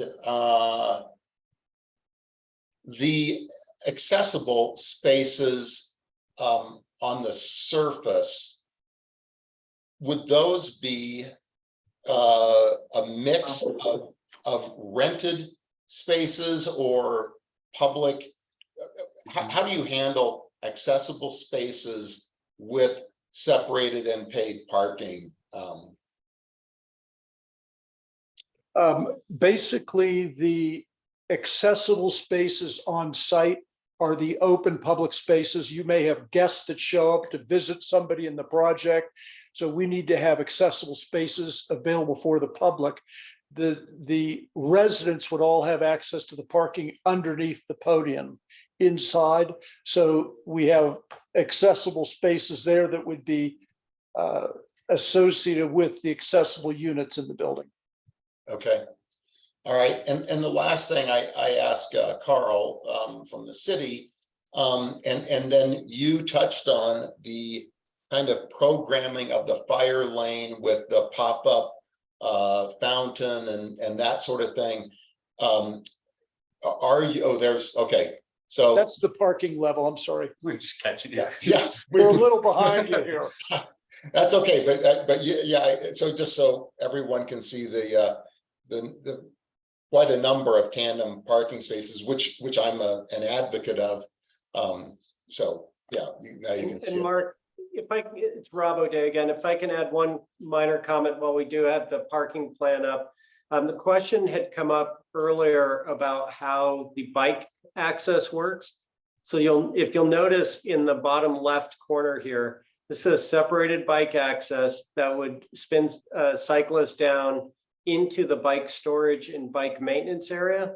And we've worked really hard to keep that design under where the leasing office would be, and such that a person coming in on a bicycle would not have to cross paths with either pedestrians or motor vehicles. Yes, great. I'm kind of holding fire on many positive comments about that, but for later. So the last question, going back to that north fire lane, have you guys investigated or thought about ways to program that to make it less scary and make it more attractive if you have a window looking out onto that area, if you are passing through, but something beyond a straight up fire lane? Have you guys discussed that? Yeah, it's a great question, Mark. Before I flip it over to Joe, from an architectural standpoint, Carol Adams of Studio Terra has worked very closely with us, and we spent a lot of time studying the two emergency access areas, one to the north, which you can see here, if you have the screen up in front of you. We're transmitting it through. Oops. So there's the area to the north with the emergency vehicle access. I think that's the one you were directing your question to specifically. So yes, the idea there is to have very high quality paver type setting on the ground, some sort of permeable paving to the extent we can handle it from an engineering standpoint to carry the weight of the emergency vehicle that would need to access the spot. But to do so in a way that's very aesthetically pleasing and that has a very, high quality permanent view that also maintains well over time. And part of that is plantings. And from a planting standpoint, Carol's put a lot of time and energy into this. We do know that that's on the north side of the building. And the way Safeway is located proximate to it, it creates some sun shading. So we'll have to be creative about our planting types. But she has a lot of experience in this area and this climate with similarly situated, tight spaces. Is confident we can do something exceptional there. Joe also mentioned, from an aesthetic standpoint, the intent of the team to bring in some public art. This is an area that we think would be a natural for that, to create some visual interest for the residents who are back there. And again, part of that whole experience on that north side is going to be making sure that it's a very safe feeling environment and that it's very well lit in an appropriate way so that it's easy to transit for residents who may access a unit back through that way. And that discourages any sort of, after hours loitering or hiding, but also in a way that doesn't impact dark sky setting, which we're very committed to. So we see that as an exciting area. And as Danica mentioned, the second emergency turnaround area, the Hammerhead, that's kind of central to the site. We've studied that area a lot and think there's going to be some really exciting things we can do there that make it an exceptional area for kids and families to get out and enjoy, especially in the summertime, in the hotter months, with some pop jet, water play type stuff. And then also just to make it an area that would be a natural for, a little bluegrass quartet to come in and play, or a little jazz quartet to come in and play, entertain in the evening time and be kind of a natural community gathering point without jeopardizing the functionality of that piece for emergency vehicle turnaround. And Rob, just to add, Sharon's on the call, I think, pointing out to me from JVA that we will have, I think, some rain gardens on the west end of that north fire lane.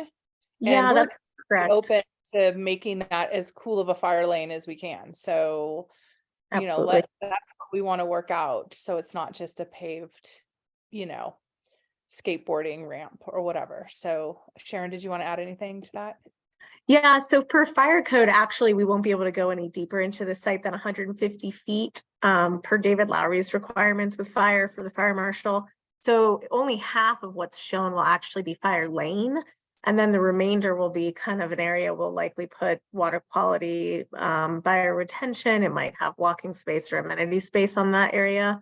But I think it's kind of open for, how do we make that fire access work with the other requirements that we have to meet for the site. Okay, great. Thank you. Yeah. Last quick question, another parking question. You show 6, you state that, correct me if I'm wrong, that all the parking spaces could be electrified for charging. And you show 6 at the beginning.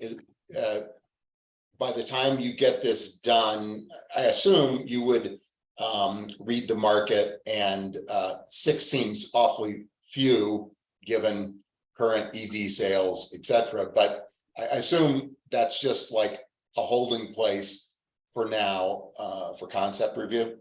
Yeah, Exactly. We want to bring service to the building. The biggest issue with adding these electric charging stations later is the power requirement coming into the building to accommodate those. And our plan right now is to make sure we have enough adequate power and circuits in the garage to power up 100% of those spaces. And related, Mark, putting the conduit in place to be able to handle distribution of that power inside the garage. At the time that we plan to deliver the project, it's our intent, and what was in our submittal pack was to have more day one charging stations than are required. And that's what we showed in the site. As I recall, we're almost 50% more than were required. I think we're at 9 and 6 were required. A little fuzzy math there for me, but our intent is to deliver more. And then the other piece that we're watching, and I think this is kind of to where you were going, with an evolving market towards, electric transportation. One of the things we're very keen on and are keeping a really close eye on is the evolution of e-bikes.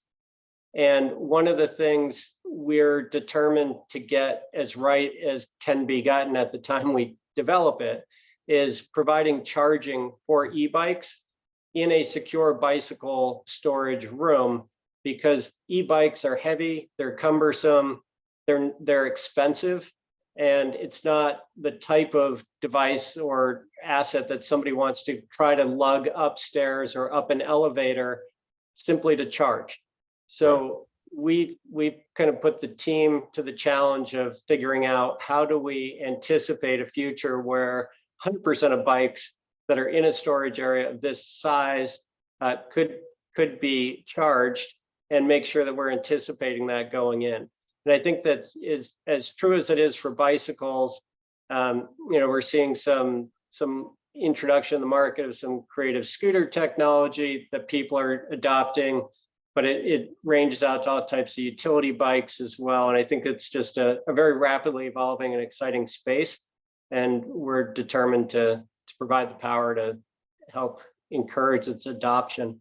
And the other piece, just, since Mark, you love to talk about parking, and we could talk about it all night. I'll take advantage of it for just one more second. I think some people don't want to talk about it all night. So out of respect for them, Yeah, no, I just want to say notionally, our intent here, given the location on the path, and it's got such a wonderful walk score and bike score, is to create a place, and this was one of the drivers for going underground on the parking. We see this more as a vehicle storage area more than a typical parking garage. We think people will park their vehicles here to store them and use them occasionally, rather than being dependent on them as they are in most other developments. And that's why we have such a high number of bicycle stalls and have really focused on the pedestrian connectivity. great. That answers my questions. Thank you very much. Thank you. ML.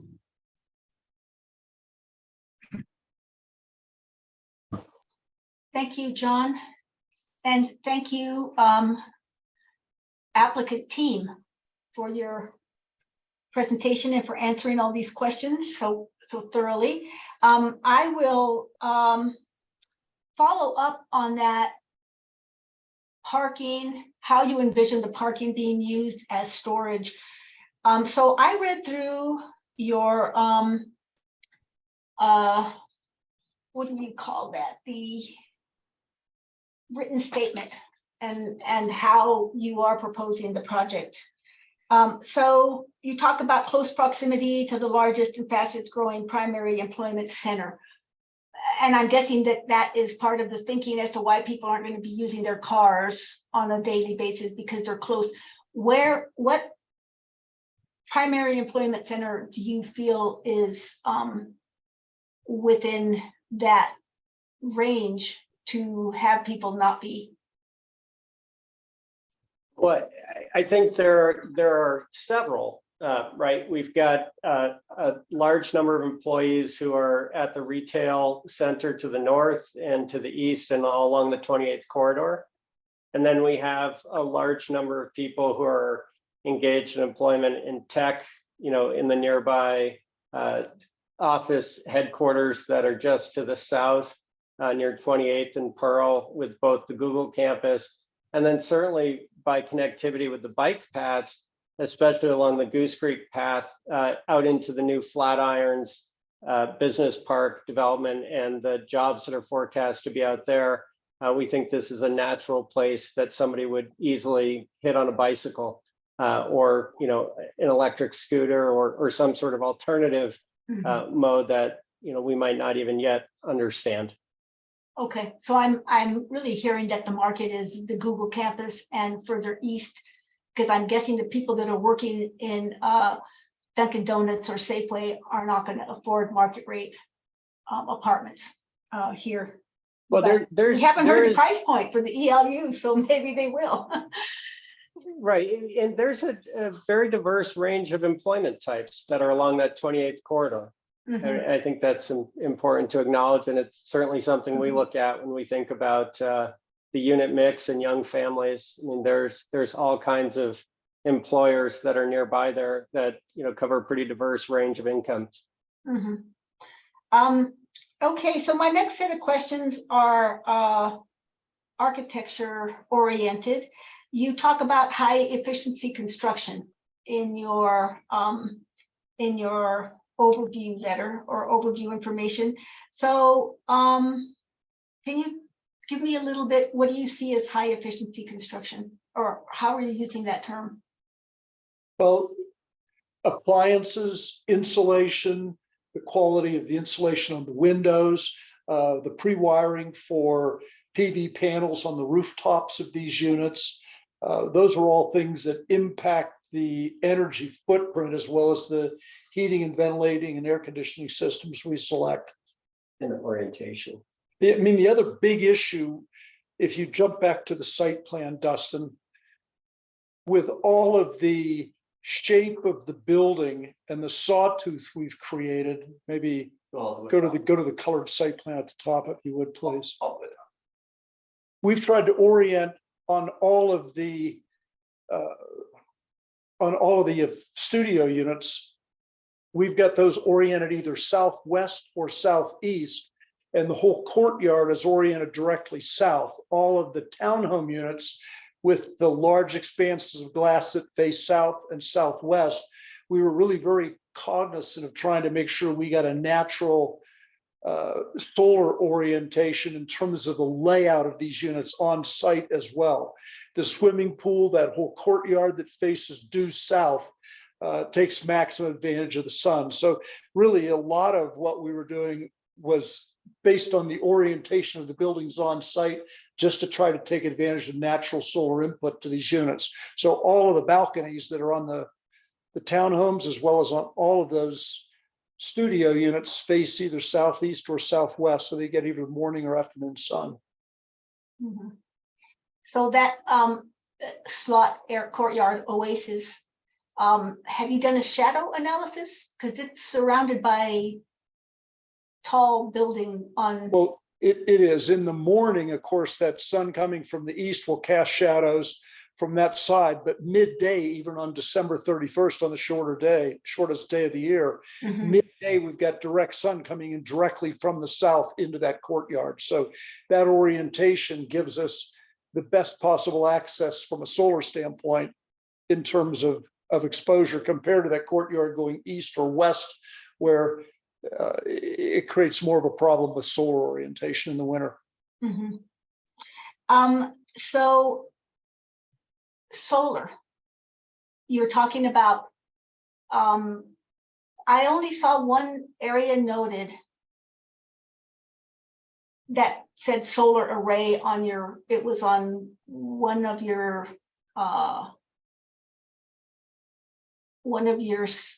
overall axonometrics. It identified a solar. So what percentage of the site, or what percentage of the electricity that's being required for the project do you think you will be able to propose with photovoltaics? Because again, if you look at it was the AXO that showed the whole property, and it identified one wall with photovoltaics. Yeah, we're still looking at the PV and doing the engineering work on that. We're not sure exactly what the size of that array will be on there yet. One of the reasons we've got the roofs laid out as we have, so that we can get solar up there and take advantage of of exposure on that solar without any shadowing from the roof slope. So it's something that currently we're studying. Will be in a better position to answer that question as we get further into the project. Do you have a percentage of offset that you're looking at trying to meet with on-site renewable? Not at this point. We're still studying that. Okay. And just to clarify, when you're talking about EV ready for cars and bikes, does that mean that they will be EV ready, or does that mean that they will actually be available? Well, we want to make available absolutely as many as we need. One of the challenges that we have with how fast that whole world is developing today with the types of chargers and so forth, what we don't want to do is put in charging stations for every vehicle in there and find that we don't need them. In 5 years from now, the technology is different. We're changing something in there. So we want to make sure that as we come to market with that building, we've got conduit into every single parking space so that we can easily run wire and set the charging device depending on where the technology is at the time on those charging devices. But our intention is to make sure we can absolutely provide charging for anybody who wants to charge a vehicle there, whether it's a car, scooter, bicycle, or whatever. That makes a lot of sense, to be anticipating that things are going to change rapidly in the charging world. Well, and we're starting to see electric scooters and electric motorcycles, which obviously are designed for much higher operating speeds than the electric bikes and don't have pedals on them. So all of that technology is changing so much, and the charging systems for those, we're seeing those change very quickly as well. So we want to stay out in front of this completely, but not so far out in front that we put stuff in we have to rip out before it gets used.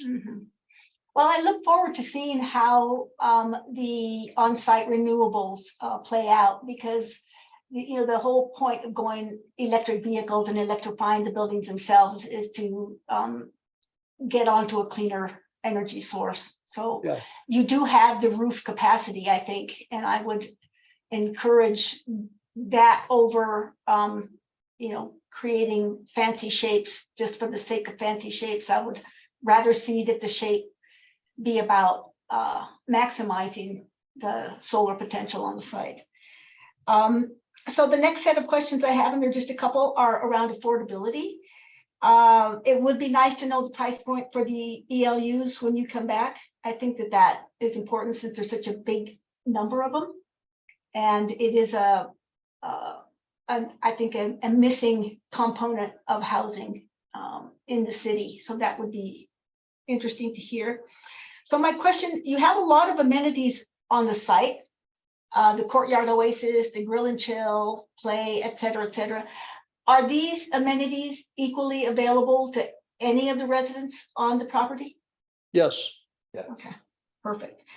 And you also talked about you're going to be providing on-site housing for the employees. Is that? Yes, and just to clarify, those are employees of this project, not employees within the community in general. Correct. And Yes. are they located in a particular area, or would they be open to any of the housing? Right now, we don't have it specifically assigned. I think that will depend on what employees we hire and what their situations are. If we end up with a family with kids, they may be in a different unit than if we end up with an individual that is living there on his or her own. Right. Okay, those are all my questions. I appreciate your time this evening, and thank you for your answers. You bet. Thank you. Sarah? Thanks, John. Okay, I have 2 or 3 questions. The first, why do you not have underground parking on the south side of the building, of the development? We do. It's under the buildings there. They're in private garages on the south side of the townhomes.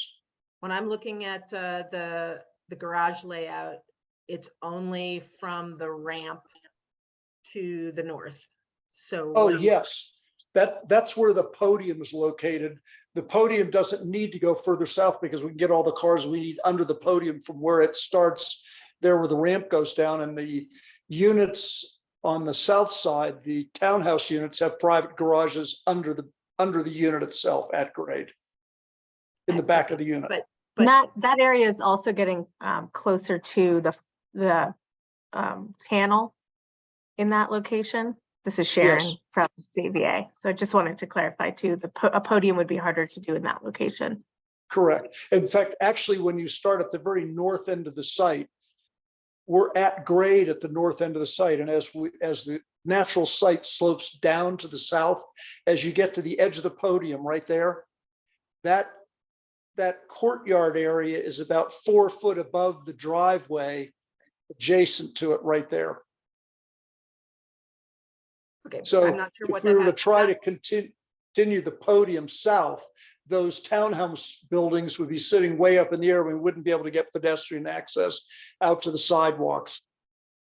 I'll add one other reason I think is we want some surface parking for visitors visiting the leasing center and Yeah. the office and community space. That was another thing the community identified is keeping surface parking, off the streets, and podium parking is very expensive, as we've mentioned, and also it's difficult to grow large trees over the podium. So we've tried to split the site and have some underground parking as well as no underground parking. All right. My second question is this play area that's at the far end of the southernmost fire. This is for kids? Yes. Okay, but it's along a bike path that you've just told us has produced Yes. thus far. Some, It's all fenced off there. actually, isn't that where the gate is? Well, there's an access gate that'll be controlled, but then there's fence from that gate all the way down to Glenwood Drive. And is that gate, is that fence the size of the fence, the height of the fence that was in the drawing? Right now, we've got that planned at about 4 feet tall there, possibly higher. We haven't finalized what we're doing there exactly yet, but we want that fence to be open. In other words, a metal grate type of a fence. All right, but right now you have it at 4 feet, but you have a kids' play area at that fence area. I just want to make sure I'm understanding what that is. Yeah, actually, the fence where that play areas would be probably 6 feet tall, and then it steps down as you go further to the south in front of those townhomes. Okay. So just be prepared. I'm going to make some suggestions about that when we get to our discussion. And then you mentioned something in a response to from one of ML's questions, which made it sound like you will actually be renovating, or maybe it was Laura's question. You're going to be renovating one of these buildings rather than building a new, because you talked about, no, ML, don't shake your head yet because you don't know my question. You said that you might get a credit for existing units. When it comes The way the code works is that when we pay the inclusionary fee, if we replace all 48 units on site come down, those existing buildings are torn down. If we built 48 units back, we would not have any requirement to pay the inclusionary fee because we get credit for the 48 units on site. We don't have to pay an inclusionary fee for the existing units, only the increase in the density that we're adding to the site. Okay, so it's not in fact renovating, you'll be tearing everything down. Exactly. None of those buildings stays. Everything on the site is bulldozed. Okay, those were my questions. Thank you very much. You bet. Laura.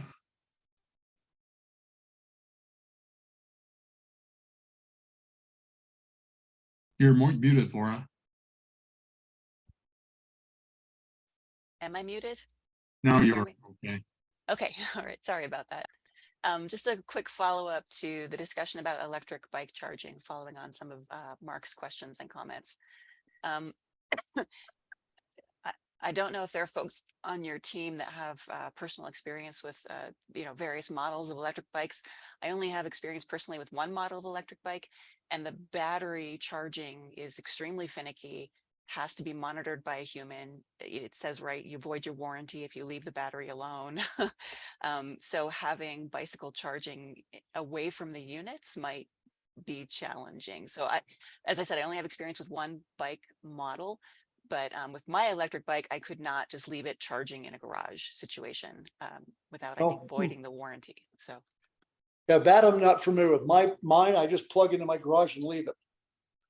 Yeah, like I think if you leave it it says never leave it unattended, and it also has like times for how long to leave it. And if you leave it charging too long, you shorten the battery life and stuff like that. So it might just be the model that I have, but just make I me think know. that's one of those things that is evolving so quickly. In my family, we have two of them and they have different charging deals that plug in. You can't interchange the charging from one bike to the other. But that technology is changing so fast, it's hard to keep up with it. Agreed. I just don't know if you have someone on your team who can consult about that sort of thing. You might run into Yes. issues with your residents with whatever model they have. So that was just my comment. I'll lower my hand. Thank you. Thank you. Okay, I just have a couple quick questions. Just to clarify, if I understand what your proposal is to exclude all non-residents from the entire area. Is that correct? Not entirely. We don't envision having public access through the site, but we do want to provide community spaces that could be used by the larger community, including community gathering rooms and areas like that. Okay, so because I was a little confused with what Danica was saying about the thrill and chill and the kids play area access to the community path. So those gates are intended only for the use of residents of this project. Yes, the grill and chill and that play area are really residential occupant use only. We do anticipate that the leasing building and community space is designed such that we have rooms in there that can be made available to the public to sign out. We just want to avoid, we want to avoid a concern with safety in terms of the private play areas on site. So if we've got residents in the neighborhood that want to sign out to do a meeting or something in the community room, we totally want to make that available to the broader community, but want to make sure that we don't have people camping out and pitching tents on our property, so to speak, just in terms of living there, unless they live there. And Thank you. I think I was confused. I confused that issue. I apologize. The pollinator garden up in that western corner is open to the path and would be available for more public access, which is about, I think, 1/4 of an acre. We haven't spent a lot of time talking about, but that is part of the property. Right. So you don't propose to fence off that garden there? No, Correct. And at some point, there was also some mention of providing space for community gardens of some type for residents, I presume. But it's unclear to me, looking at this map or plan, where that would be.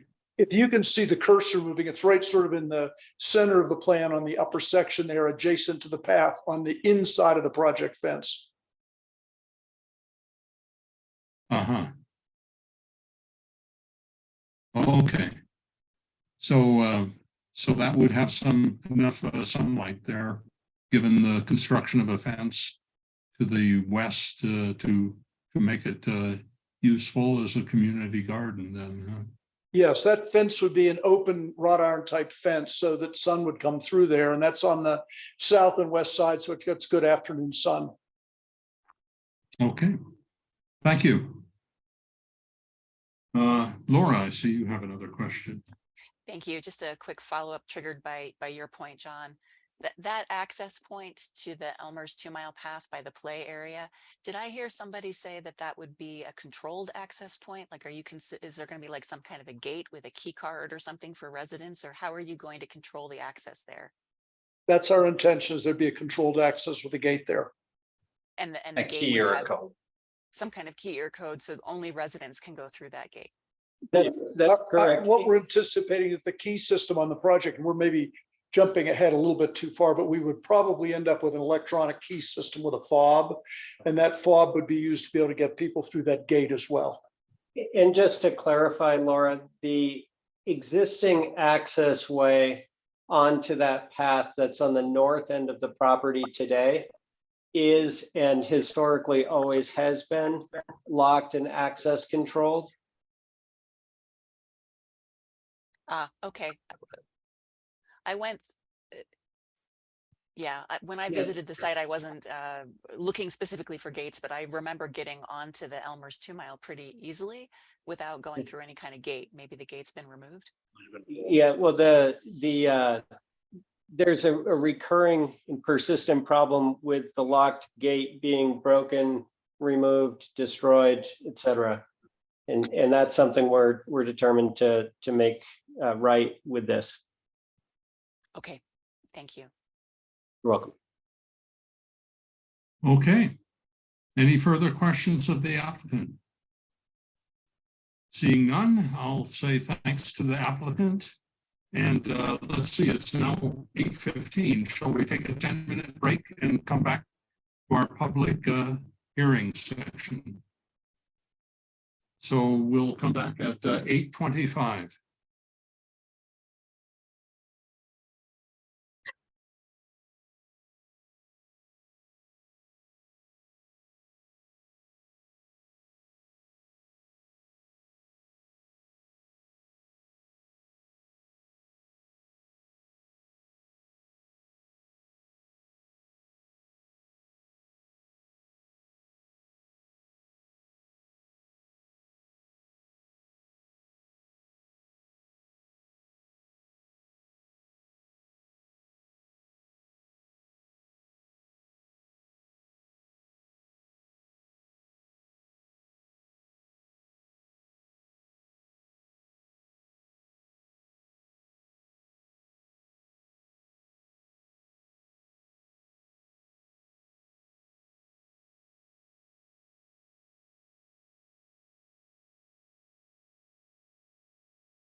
Okay.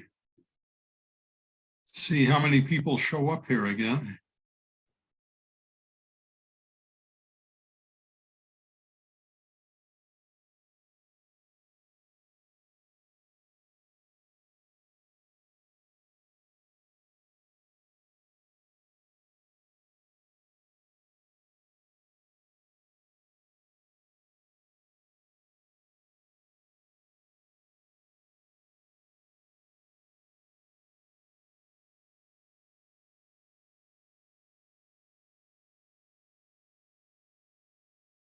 Okay, Vivian, I think we'll move right into the public comment section of the hearing.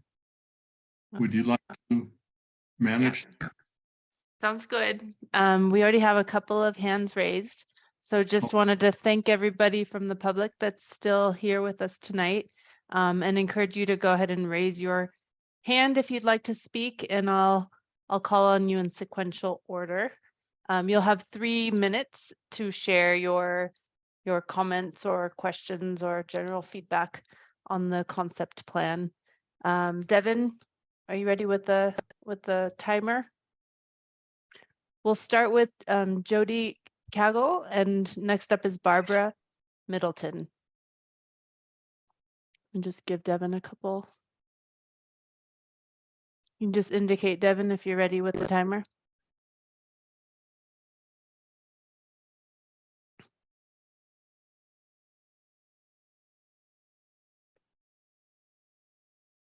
Give me a second. Let me just see if he's here.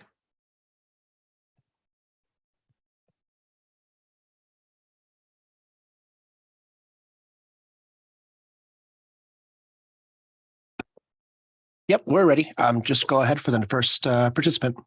Okay, Jody, please go ahead. Okay, good idea. Okay, I have one question that I have not heard anyone address that the neighborhood has been discussing. Can you identify yourself, please? I am Jody Cagle. I Okay. live at 3175 on Glenwood Drive. Okay. And many of us were wondering what your plans are for when you have torn down this place during construction. Where will you be? What is your plan for parking during that construction period?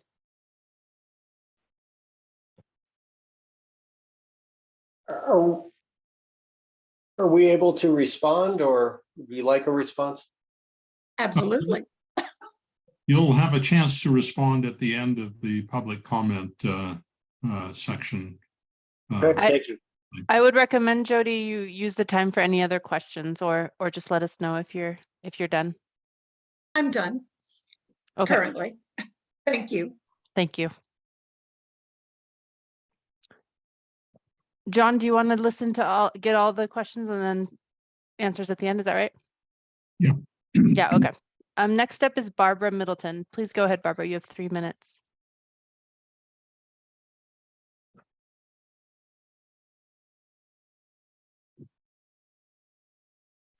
Great. Barbara Middleton, and I'm at 3134 Westwood Court in the Willowbrook section. And I think this sounds like just a wonderful project. And I was at one of the first meetings.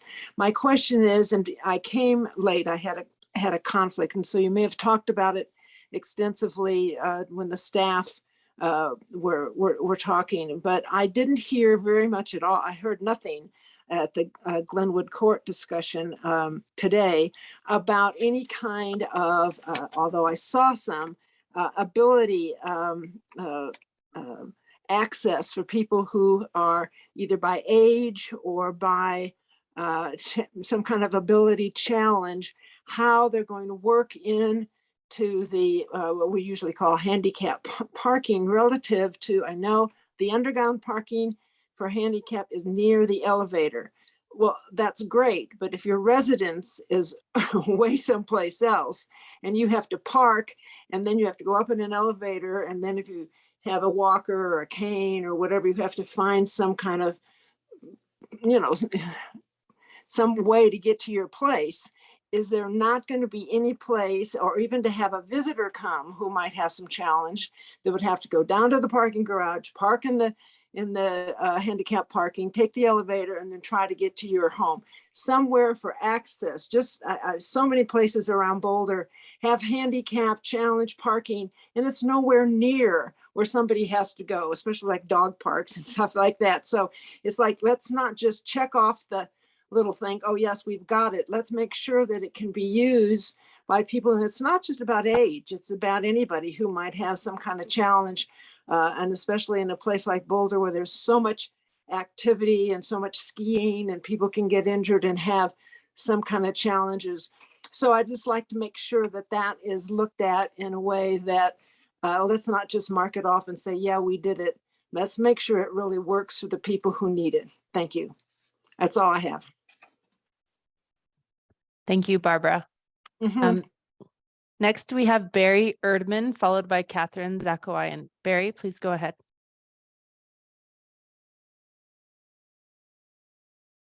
Thank you. I attended the public presentation. My name is Barry Erdman. I live at 3199 Westwood Court, which is directly across the street in the Willowbrook Townhome Association, and was the HOA president for about a dozen years, and there about 30 years. So my comment has to do with parking. And I want to just say overall, I was really impressed with the design and the attention to detail and trying to make it such a beautiful upgrade. So I'm in favor of the project. As an observer and user in the neighborhood for over 30 years, I want to just point out that the Rayback Co-op is short on parking, and so people park along Glenwood to go down Elmer's 2 Mile Creek to get to Rayback. Discount Tire on the across the street, they have an overflow parking problem, especially when people change from the regular tires to snow tires. There's inadequate parking, so they use the street parking along Glenwood. The Glenwood parking has been reduced because of the those cool white road barriers that are trying to slow down the traffic along Glenwood. So we eliminated some parking spaces there. And then there's no parking along the access to Safeway. Everyone's talking about Dunkin' Donuts. There's a few other fast food entrances there, the Dairy Queen and so on. And so that road is the only south access from Safeway out of their parking lot. You have the inflow of traffic going to the fast food restaurants, and then I'm concerned about if several people have visitors in the complex and the available visitor parking is filled up, will there be visitor parking underground, or are we relying on street parking for visitors who have no additional space? Because single family units, people have friends over on a Friday night or anytime during the week, and I can imagine the public spaces might be inadequate. And I'm directly across the street, and it's a busy thoroughfare, Glenwood. There's, as you all know, limited east-west traffic access from Broadway to 28th Street. And so Glenwood has been a busy cross street. So it just brings attention to me in these 10 seconds I have left to try to address the public issue with the surrounding businesses and the need for parking. Thank you. Thank you, Barry. Catherine Zakoyan, it is your turn now. Please go ahead.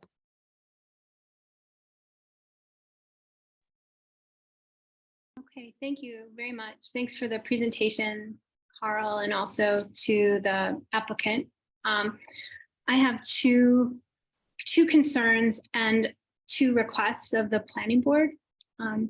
If it's appropriate to make requests of the planning board in the review process that you're going through. I live nearby. I'm in the Iris Hollow neighborhood, which was also planned urban development at the corner of Iris and Folsom, the southeast corner.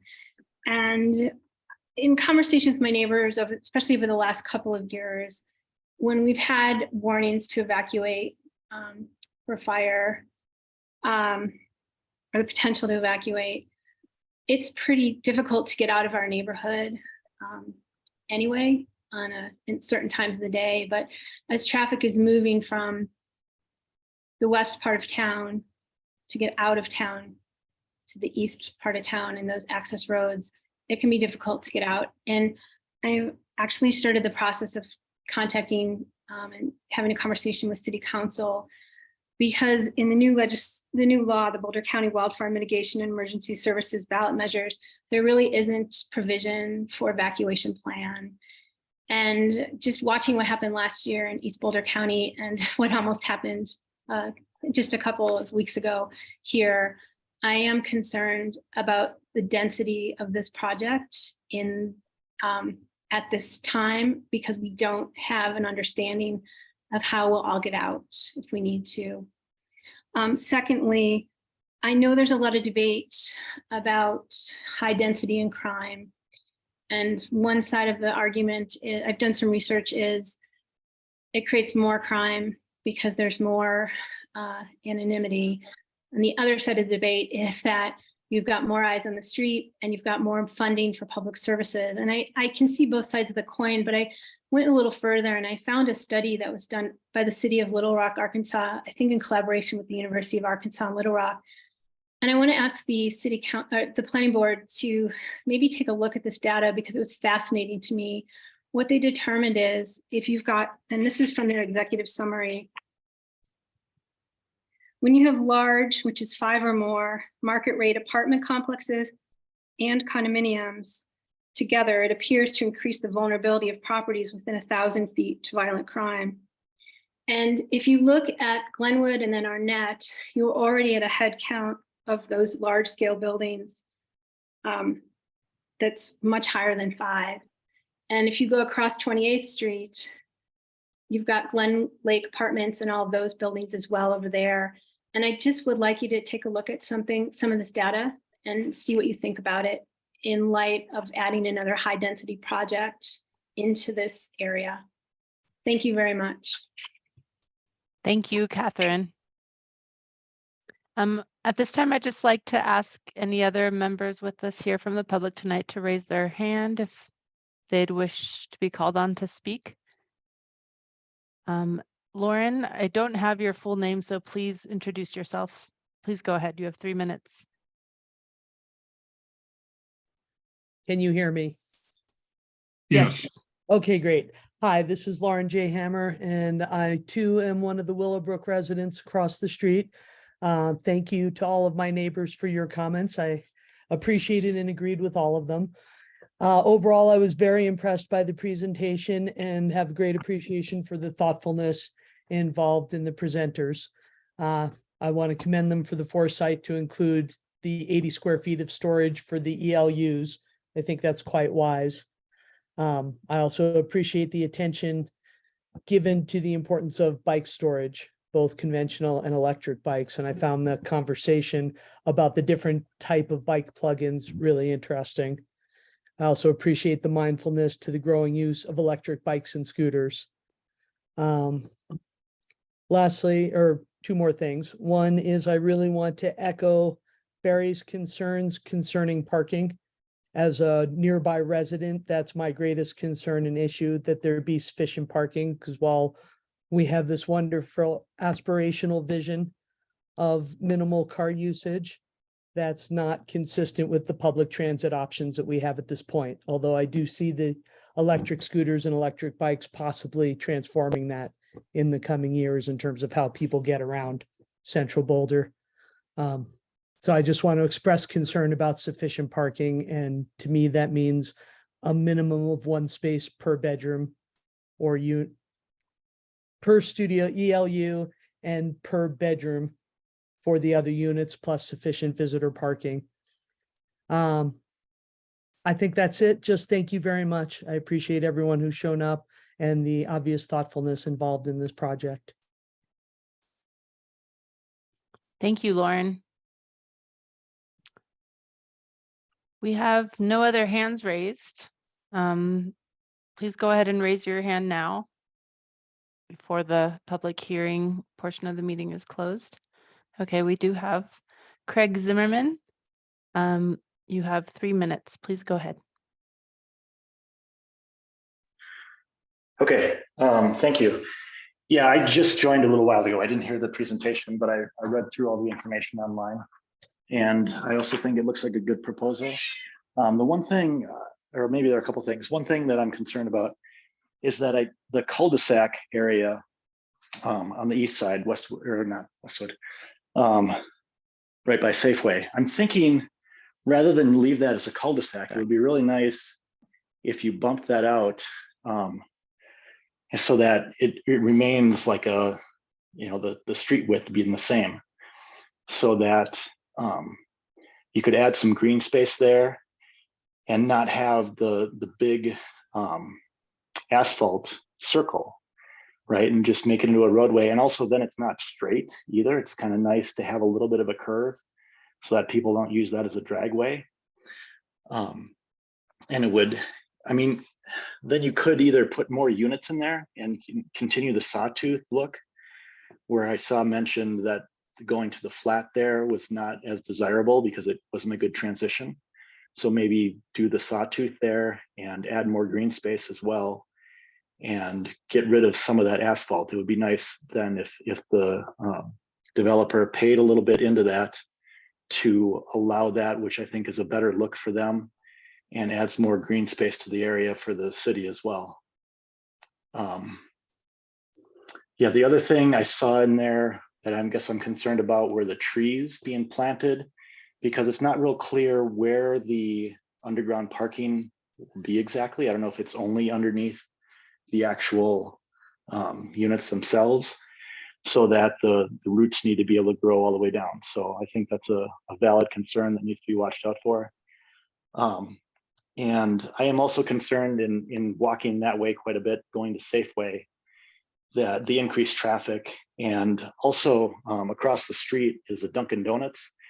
A lot of times people will be in the drive-through lane and it goes all the way out into the street there. I've seen 4 cars deep waiting on the street to try and get into Dunkin' Donuts when that place is packed. So I'm just concerned about that, like at morning rush hour time when people are trying to get in and out of there, because that's right across from where the entrance is going to be for the development. So other than that, I think it looks pretty good. I'm excited about the space looking a lot better with a lot of greenery. I like that there are so many trees that are going to be put in there. And I just say, do everything we can to keep the green space. Green roofs would even be better. I saw the suggestion for a sloped roof up there. I think that's a good idea too. So that's it. Thank you. Thanks so much, Craig. Okay. Looks like no other hands raised. Okay, thanks very much, Vivian. Okay, I'll bring it back to, if staff or the applicant has any quick responses to issues raised in the public hearing, now's the time that they can respond to them, but very quickly, please. This is Eric Smith. I'll respond to just a couple of the comments related to construction parking. Our tentative plan at this point is to start, the initial construction will be the podium for the buildings on top, which would leave that south third of the site open and available for parking, for construction vehicles, for storing materials and so forth. And then once the podium is complete, because of the tall ceiling height, we'd be able to park construction vehicles in the podium when we finished up and worked on the townhouses, which would be the last thing we built on the site as we back out of the site. So from our standpoint, this is sort of an ideal infill site to be able to park on, because we have the south third, let's say, available for parking on the surface while we work on the podium. There was a question brought up about accessibility as well in terms of placement of the parking spaces. The code is very specific in terms of the location of the accessible parking spaces to the closest entrance point or elevators, and that's what we've done in this plan. We also then would designate the units on each floor where you get off of the elevator. Those accessible units would be located closest to the elevator to minimize the walking distance for anybody who is mobility impaired to any degree, so that we have those parking spaces as close as we can to the units. There was also a question brought up about the visitor parking, and we've got about 11 or 12 visitor parking spaces on site on the surface, as well as obviously somebody coming to visit somebody, they could be let in by a unit owner or tenant into the underground parking there, but we also have those spaces on site that could be used for guest parking. There was a comment made also about the bulb out on the street. As we've indicated earlier, we'd love to see that bulb out go away. And it seems to us that there are public emergency access easements on Safeway. The fire department and police department can drive in an ambulance right onto the Safeway site. They can't stop access there. It would seem like any future redevelopment of the Safeway property could come with a requirement of a through connection. So it would seem to us that with some creative planning, if we could eliminate that bulb out in the road now, it would really improve the street exposure and the pedestrian access from Glenwood Drive up Glenwood Court to the Safeway store. And we do know there's a lot of pedestrian activity that occurs in that area. One other comment on the parking, because we are accommodating a lot of the tall, oversized vehicles in our underground podium, I'm not aware of any of the other apartment projects in Boulder currently that have the high clearance vehicle parking. So anytime you go to one of these higher density projects or around the residential neighborhoods, you see a multiple of RVs and vans and so forth parked on the street because they won't fit in the typical garages or parking spaces. We want to be able to accommodate that so we can get them under the building. There were comments raised that we heard at the neighborhood meetings as well about just the general quantity of parking. We're trying to be sensitive to what we have seen the city historically do in terms of requiring reductions in parking. We're happy to park this project 1-to-1, but I think it's just a question of balance and what planning commission and the city are comfortable with in terms of quantity of parking here. So those are really all of my comments. Okay, thank you. So I'll bring it to the board now for discussion. But we've been faced with or asked to address two questions. And it would be great if we could put them up to talk about them. We won't be taking any sort of a vote on this because the whole point of a concept review is just to provide feedback to the applicant to consider before coming back to us for a site review, which is when we do take a formal vote regarding approval. Thanks for putting those questions. Let's focus our discussion on these questions one at a time. And so let's begin with talking about whether this site is appropriate for this high density residential development. Thoughts? Laura?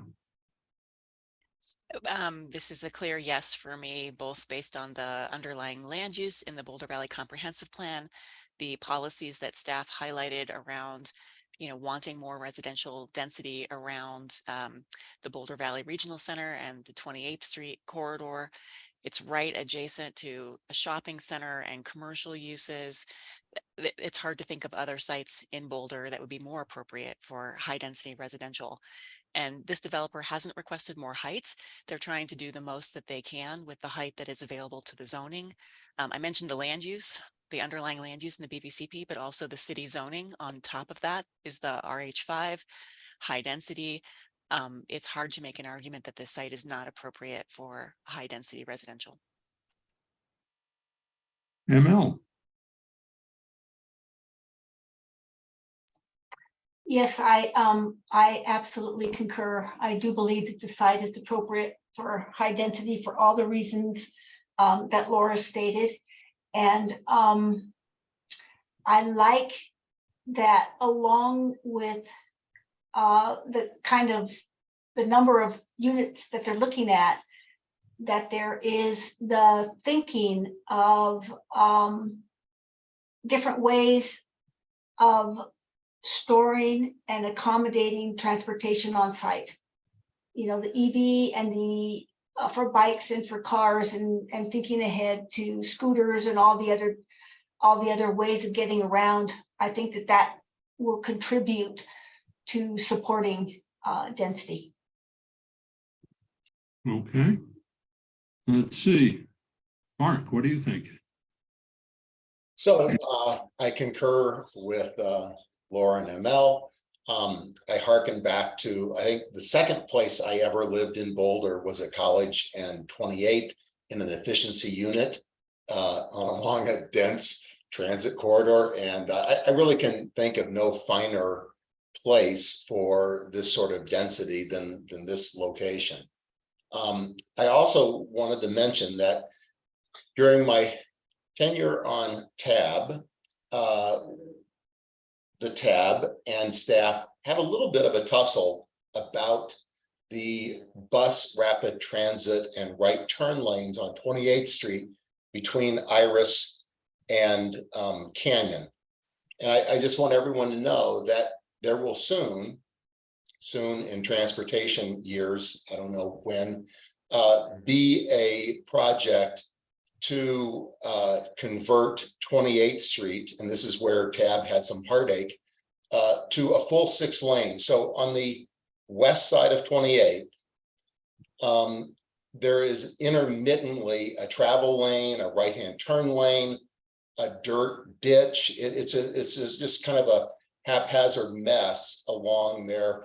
That will be a continuous bus rapid transit and right turn lane, accommodating what someday we hope will be bus rapid transit between Lyons, Boulder, Longmont, Boulder, coming in and all coming in onto 28th Street. So when I look at this sort of development, 1 block away, it's not next to, but it's close,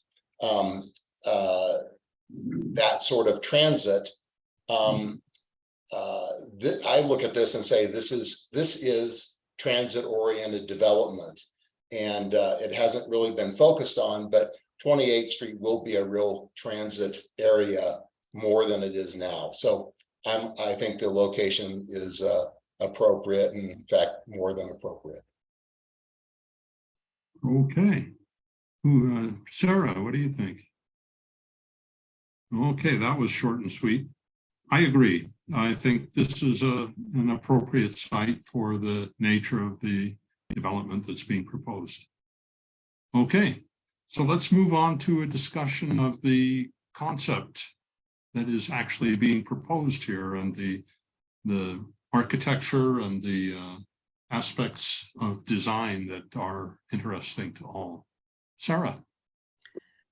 Thanks. So I think the design itself is very lovely. I do have some concerns. I'm concerned about the townhome, how close they are to the bike path, not because there's something wrong with being close to the bike path, but because in your design, there is bedroom on the first floor, and you've talked about safety issues with regards to folks accessing the current development from the bike path. And I just feel you need to either figure out a taller fence option or go back to the required or the regulatory setback so that that first floor, that ground floor bedroom is a little more secure, and that townhome feels a little bit less right on the path.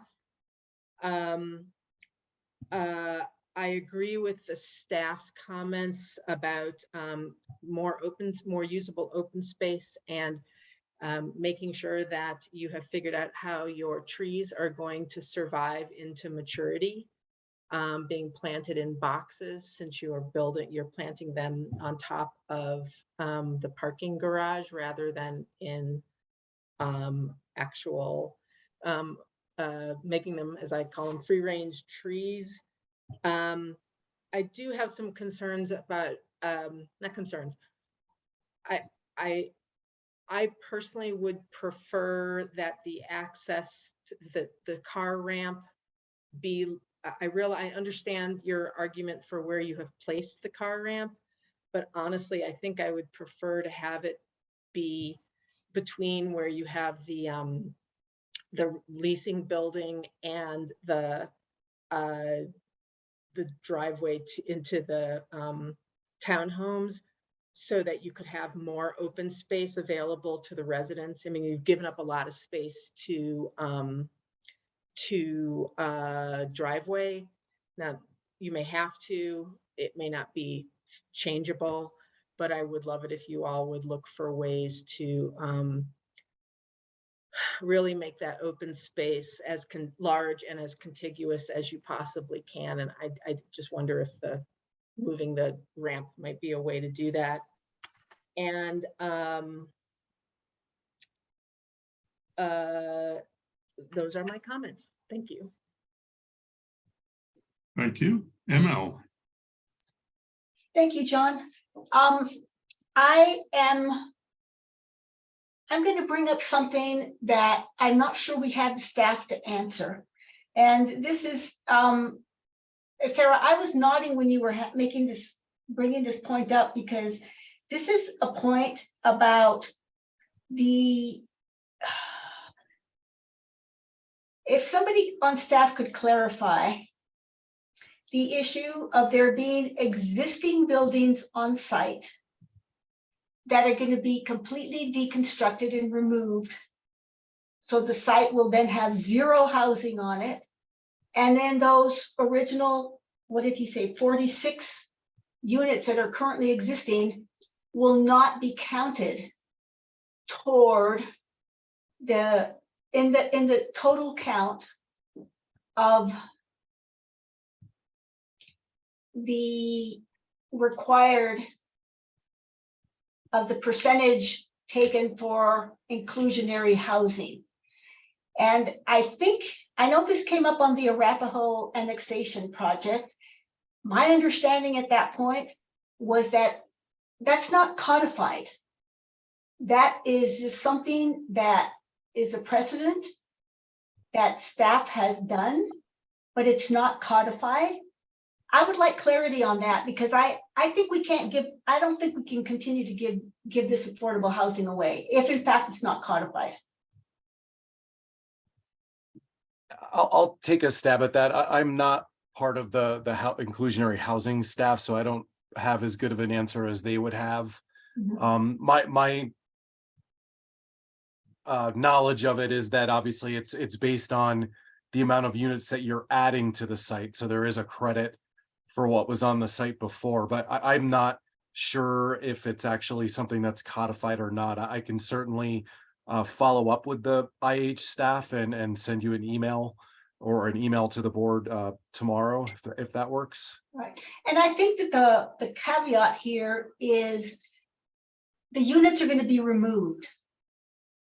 So they're not going to remain, they're not going to be remodeled, they're not going to be rehabbed, they aren't existing on site and will remain. They are going to be completely erased. So the project is going to start from dirt. And I think I get it if they were existing and they're going to remain, remove them from the thinking because they're not part of the new construction. But that isn't the case in this sense. And I think that's what happened on Arapahoe. And I believe that the answer at that point in time was it's not codified. I would like clarity on that, because I think given the need for affordability, I don't think we can let 46 units walk away from the requirement if we don't have to. So I would absolutely like clarity on that, and get that in front of the applicant as well, so that when this comes back, we are absolutely clear as to where we stand with that requirement. So that aside, sorry, John, I had to bring that up because I think we need that clarified. Key issue number 2. Go ahead, did you have a? Yeah, I think this is absolutely the appropriate time to raise the issue, so I'm glad that you did. In Thank fact, you. if you hadn't, I was going to. so. Oh, good. It's not just me hearing these things. Regards to key issue number 2, far be it from me to micromanage another architect's project. So I think that we had some good discussions about the concerns and considerations that we're interested in on this project. I would just highlight that, in again, the statement about the architecture, you talk about high efficiency construction, and I think there was even a comment, highly novel architectural design. I would suggest that as you develop the project for this site review, that you take that intention, that goal, and begin to manifest it more than you already have. And I'm thinking about the on-site renewable. You talked about the passive qualities, you talked about the access to the solar, et cetera, and the self-shading. Awesome concepts. I would really encourage you to use the roof and create a photovoltaic plan that in fact supports that kind of thinking and the amount of electric vehicle charging that you want to put on site. So play it through to the source, which I think is the goal of moving to electrification, is that we have a cleaner energy source. Doesn't get cleaner than on site. So that would be my biggest comment to you regards to the site and the building design. And just as a reminder, our energy code is not the highest energy code around. The town of Superior has got a higher energy code than we do. So as you're developing the project, aspire to a higher standard. I think that would be great as well. Thank you so much, and I do appreciate the project. Laura. Well, first I want to thank ML and Sarah for your comments. I thought they were very astute and well taken to be considered by the applicant. As I mentioned, I gave a little preview earlier. I'm a big fan of this project. I think I really want to commend the applicant for thinking about what the market needs and what the City of Boulder City Council Planning Board have said that we need. I do think this is a very appropriate spot for the high density. I am supportive of the amount of ELUs here. I think that is a product that we don't have much of in the city.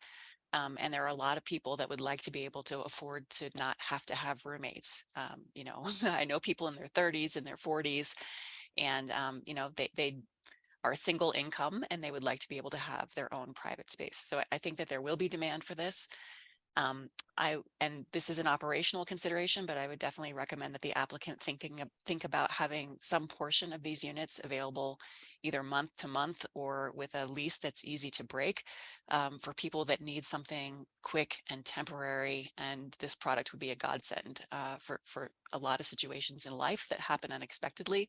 And there just is no accommodation for that with the rental market in Boulder. So love the ELU concept. There's a lot more to love about this project. So I just want to, put a marker in the sand to say, I love the amount of open space that you have. I love your thoughts about all of the diverse programming that you're planning. The community garden concept, especially, some people may have doubts about that because I think you're targeting a rental market rather than an ownership market. And people worry, well, a community garden requires commitment and time, and you're not going to plant something if you're planning to leave quickly. I do think that there will be a population of people that would be able to sustain a garden like that. I've seen it happen in other for rent properties with high turnover, and they have absolutely just beautiful community gardens. So I love that you have, excuse me, included that concept. Love the pre-planning for the electrification for cars and bicycles. and the accommodation of the Sprinter vans. It's been mentioned several times. Living in a neighborhood with lots of Sprinter vans parked on the street because they don't fit in people's garages. I think that's very insightful of you folks. Good foresight. The subsidized units for the employees. It is so wonderful to have, you know, the person that does the maintenance live on site, or the person that does your snow removal and your yard care live on site and be able to be there if there's an emergency or something that happens. So I think that's a really good, again, insightful component on your part. I did want to support and uplift the comments that staff made and the things that they're asking the applicant to think about. ML's comments are really well taken about maximizing the solar photovoltaic potential of the site.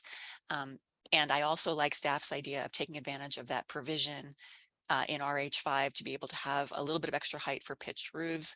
I know you're trying to guard your view sheds and think about solar exposure, so you have a lot to juggle, but I do think it's worth thinking about the pitched roofs for a little bit more interesting architecture.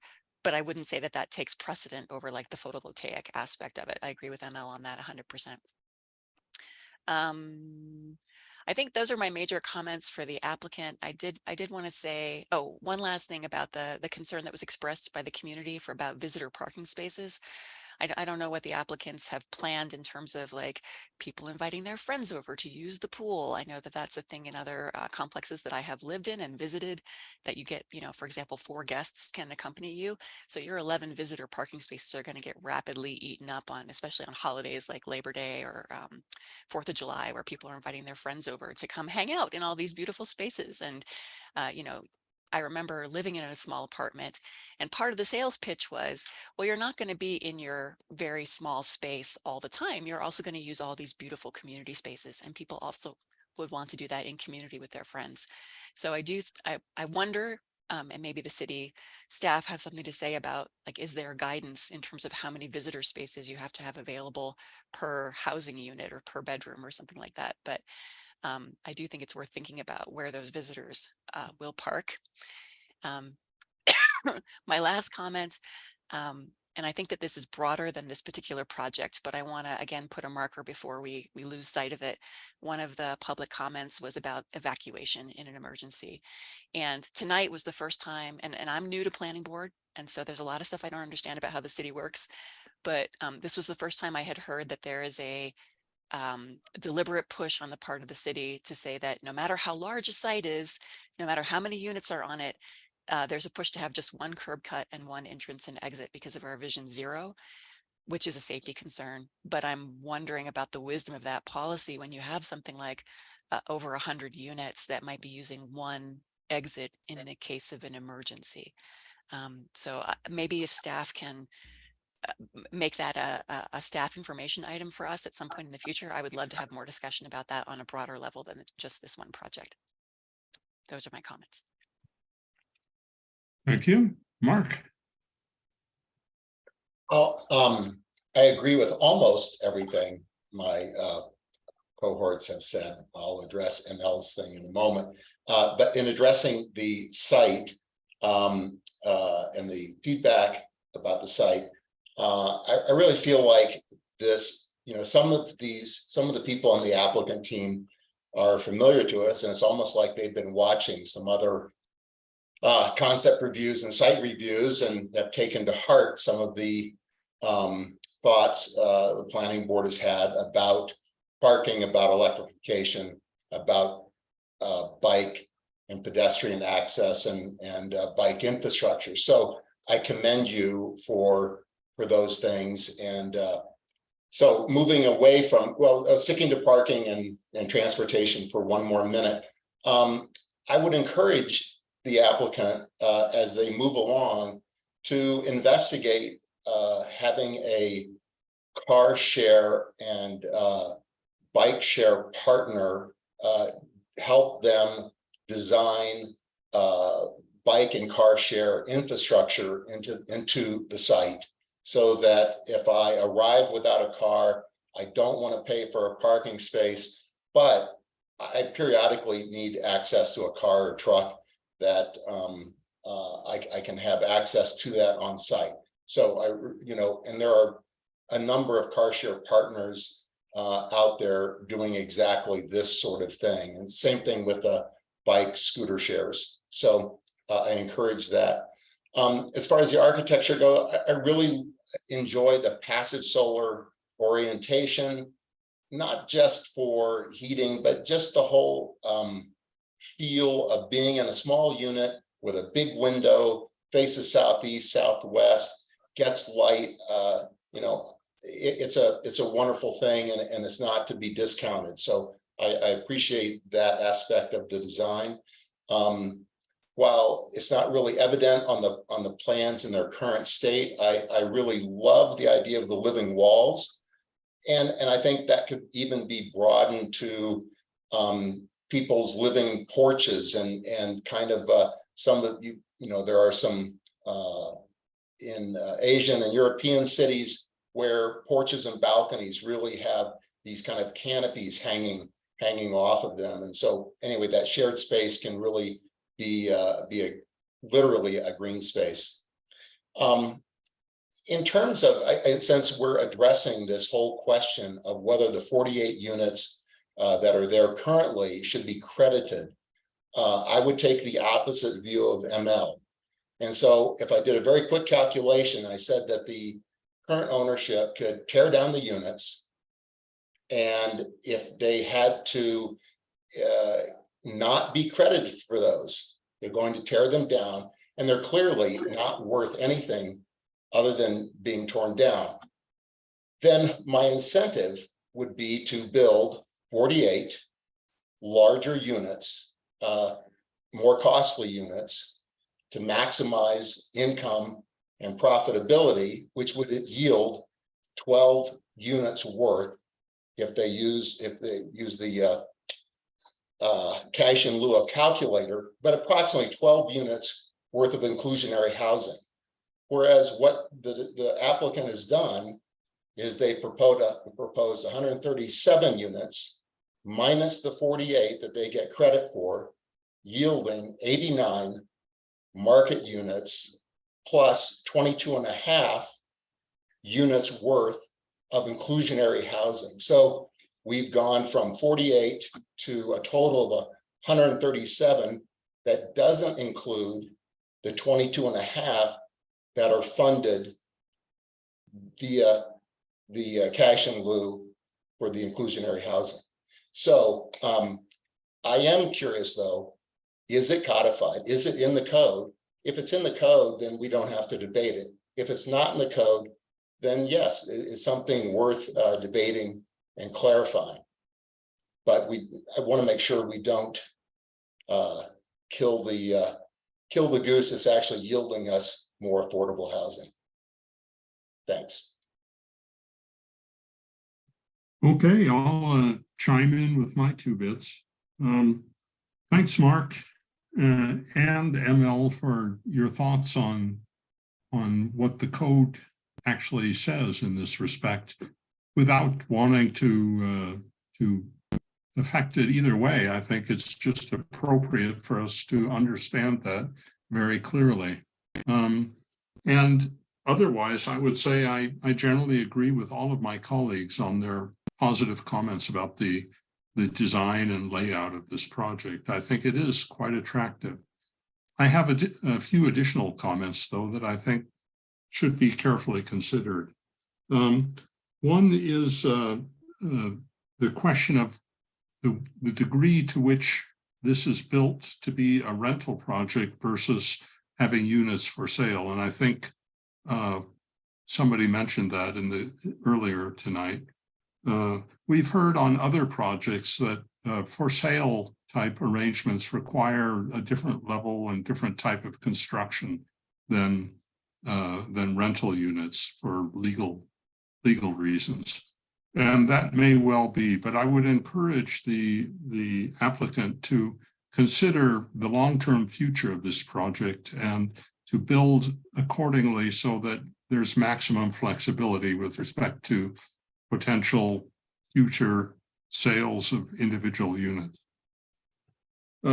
Secondly, I am very concerned with the concept that has been described here tonight about limiting access to residents.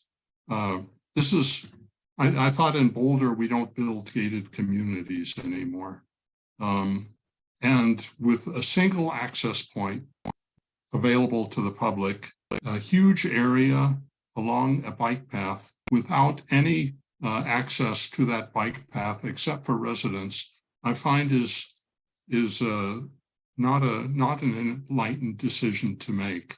And just for comparison, I look at Iris Hollow, which one of the public speakers tonight mentioned. Iris Hollow has 2 or 3 access points to the Elmer's 2 Mile Creek bike path. And I'm not aware that there are major problems associated with undesirable activities at those access points. And so that being so near and so comparable in terms of size makes me think that this is a factor that should be reconsidered by the applicant. And I would say a logical point would be that north fire lane. And the applicant has said that there's undesirable activity happening there. And for that reason, they want to eliminate that access. I think that's the wrong response. I think one should rather consider your options to diminish the undesirable activity and continue to provide the access to the community bike path there. And then related to that, I am somewhat concerned about the proposal to build fences. They call them green fences, green walls, living walls, but effectively, I'm aware of very few examples where those don't turn into fences. And I think that that would be unfortunate because it eliminates a positive aspect for the public of going along the path that, and also for the people living along that path of looking into the open space. So I would say that first of all, the renderings that we've been shown don't show the fences, and those are actually a major architectural and design element if they're built. So I think, but I'm happy they don't show fences because I would rather not see fences along the south and west sides of the project. Let's see, what was my, oh yeah, and then the other point was the safety aspect that I think ML mentioned earlier. I also wonder if that really meets a city design criteria to have such a big project with only one entrance and exit available. So I would recommend that the applicant review that and look into that very carefully to see if it actually meets city requirements. So, any further comments from members of the board? Seeing none, I'll bring this hearing to a close and thank the applicant and staff for very interesting presentations. Thank you very much for your feedback. We appreciate your time. Happy New Year. Bye-bye. Thank you. Okay, and now we can move on. I think our next item is an information item from staff that I look forward to hearing about. Christopher, it's in your hands. Thank you, Mr. Chair. Let me get set up here shortly.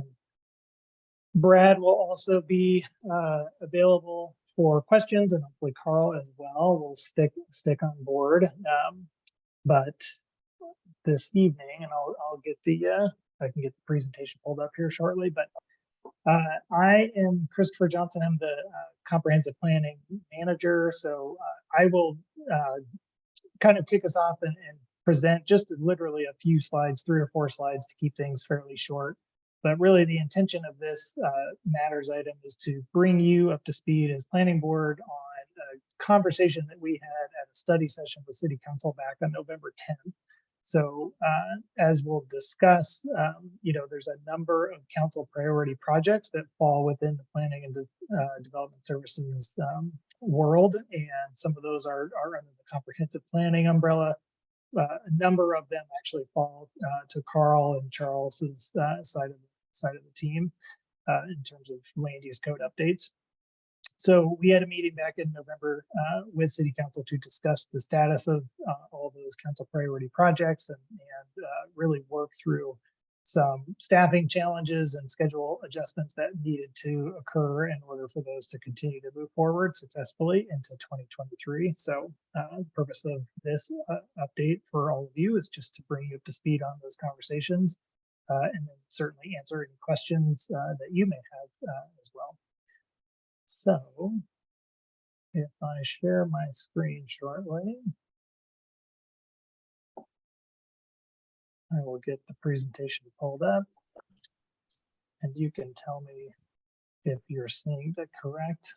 Wait a second. Okay, that's what I'm looking for. Are you just seeing the screen or the presentation slide itself? Terrific. All right. Well, as I mentioned, really, this is just a few quick slides to orient you to the discussion that we had with City Council back on November 10th. As I mentioned, the need for the study session was prompted due to changes in the timelines of many of those priority projects, in part due to just some sort of natural variations to the project flow, but also particularly we had a number of staffing challenges that we experienced throughout much of the year. We lost some senior staff, both in the comprehensive planning and on the development review divisions. So that required a shift of some existing staff to support just our day-to-day core service delivery of processing, development review planning cases, for example. Overall, since then, we've been very successful in filling these key vacancies towards the end of the year. So that's great news, but ultimately, we lost about 3 months or so in timing of what was anticipated earlier in the year.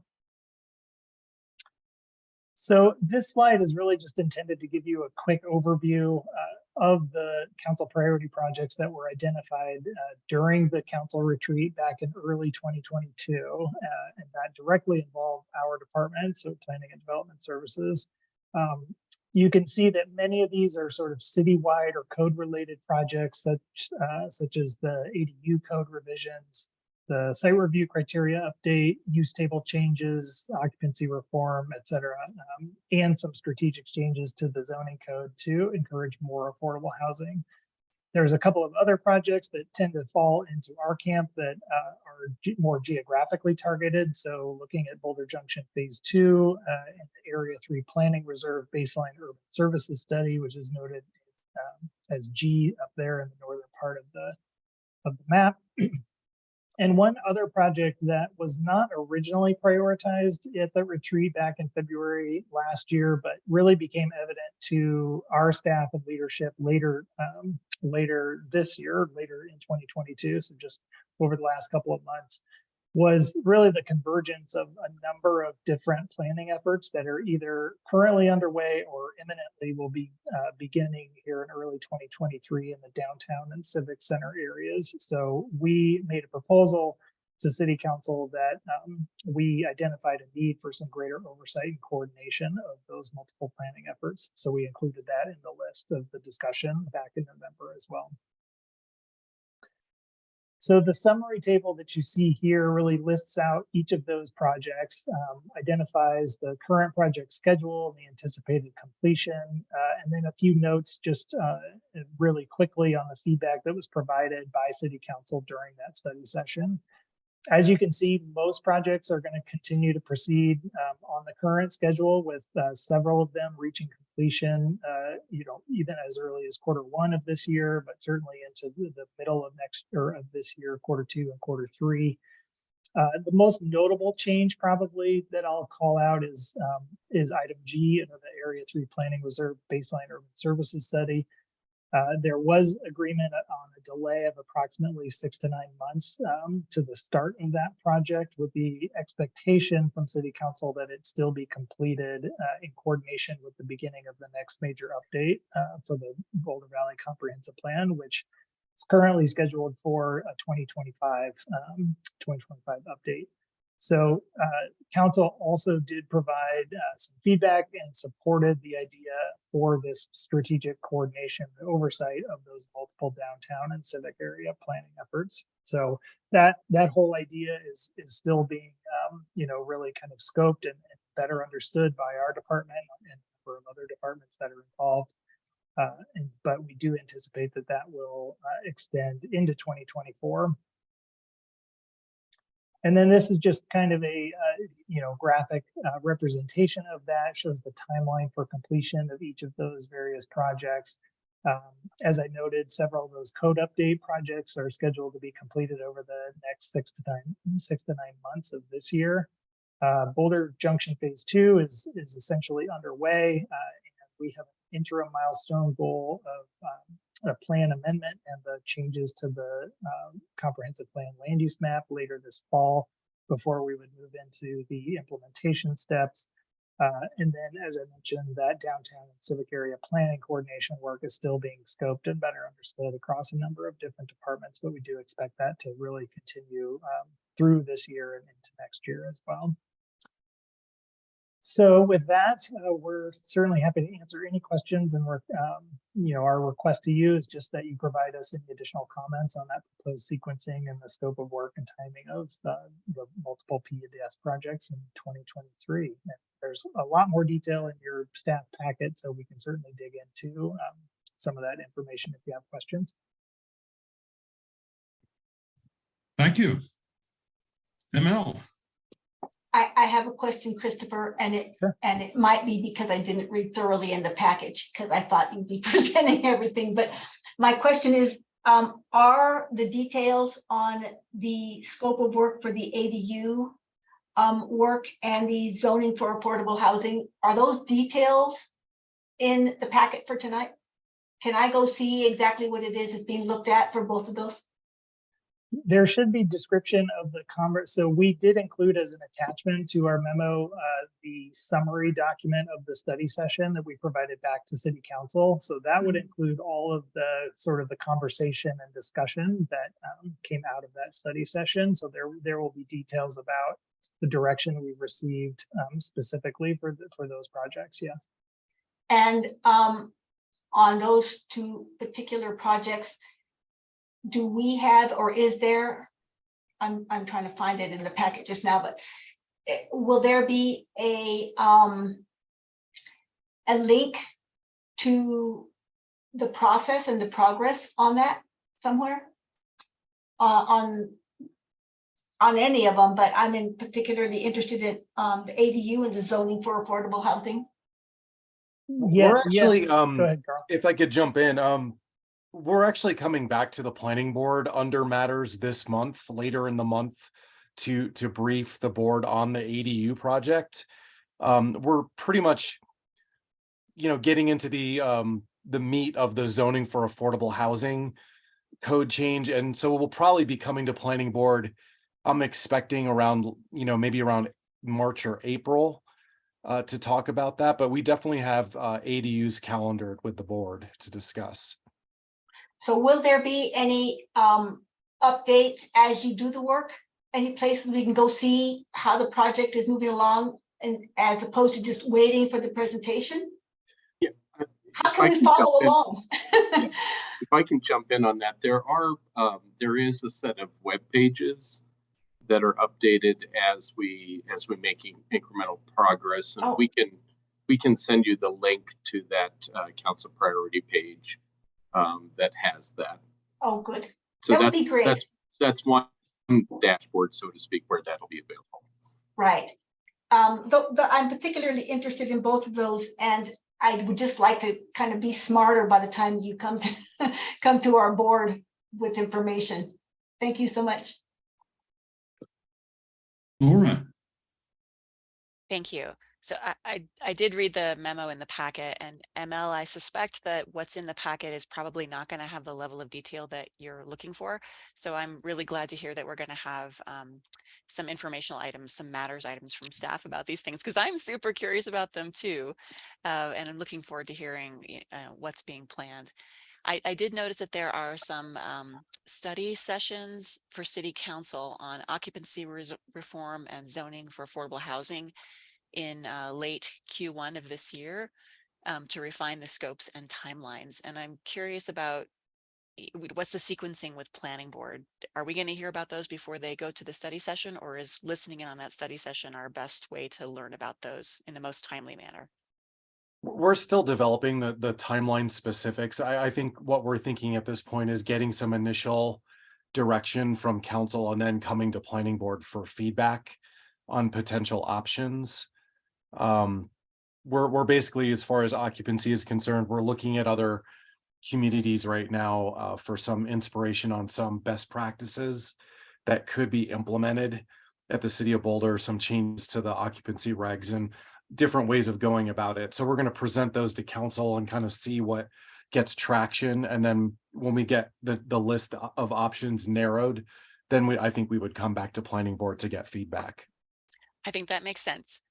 Could I ask a favor, which is to give us a heads up when you're going to have one of these study sessions for council, because like the calendar changes and it's hard to track sometimes. It would be great just to have like a flag to say, hey, this week we're going to council with this item that is of relevance to planning board if you want to listen in. Sure. I totally would do that. I have a couple of other questions, if I may. Thank you. So I saw in the notes that City Council wanted to revisit Module 3 of the use tables. And so I'm curious what it is about that they wanted to revisit. And I'm also curious, I think I remember Lisa Hood, I hope I'm saying her last name right, talking Hood, about how, Hood, talking about how Module 3 of the use tables, you were going to look at single family zoning and potentially increasing density, which sounds like that has some overlap with the zoning for affordable housing project. So I'm curious what's going on with use tables module 3 versus the zoning for affordable housing. Yeah, the use tables module 3, it was never in the scope to increase density. It was always about keeping it focused on the use tables. There might be changes as part of module 3 that could look at allowing a diversity of housing types, like changing the use table to allow duplexes or triplexes, but not in a manner that would increase the density. Because again, there's a lot of factors that play into that, like land use plan designations might have to be changed. There might have to be, service plans looked at to see if there's infrastructure to increase density in certain areas. So that's something that wouldn't happen as part of module 3. There was interest of council to include that as part of the zoning for affordable housing project. So we're looking at that as well. But again, I think the focus is going to be more on housing types and not increasing density. I think the increase in density is going to take more of a top-down approach from changing BVCP land use designations first in specific areas and then following that up with rezonings. That's a much more intricate project than what's on the table at this point. But I apologize. I misspoke. When I said increasing density, I meant changing the housing type from single family to potentially allowing duplexes or triplexes, which I think we is are layperson thinking of increasing density, but it doesn't actually increase the densities allowed by the underlying land uses in the BVCP. So I'm sorry that I misspoke about that. But those are certainly on the table as part of those projects. So we will report back on those.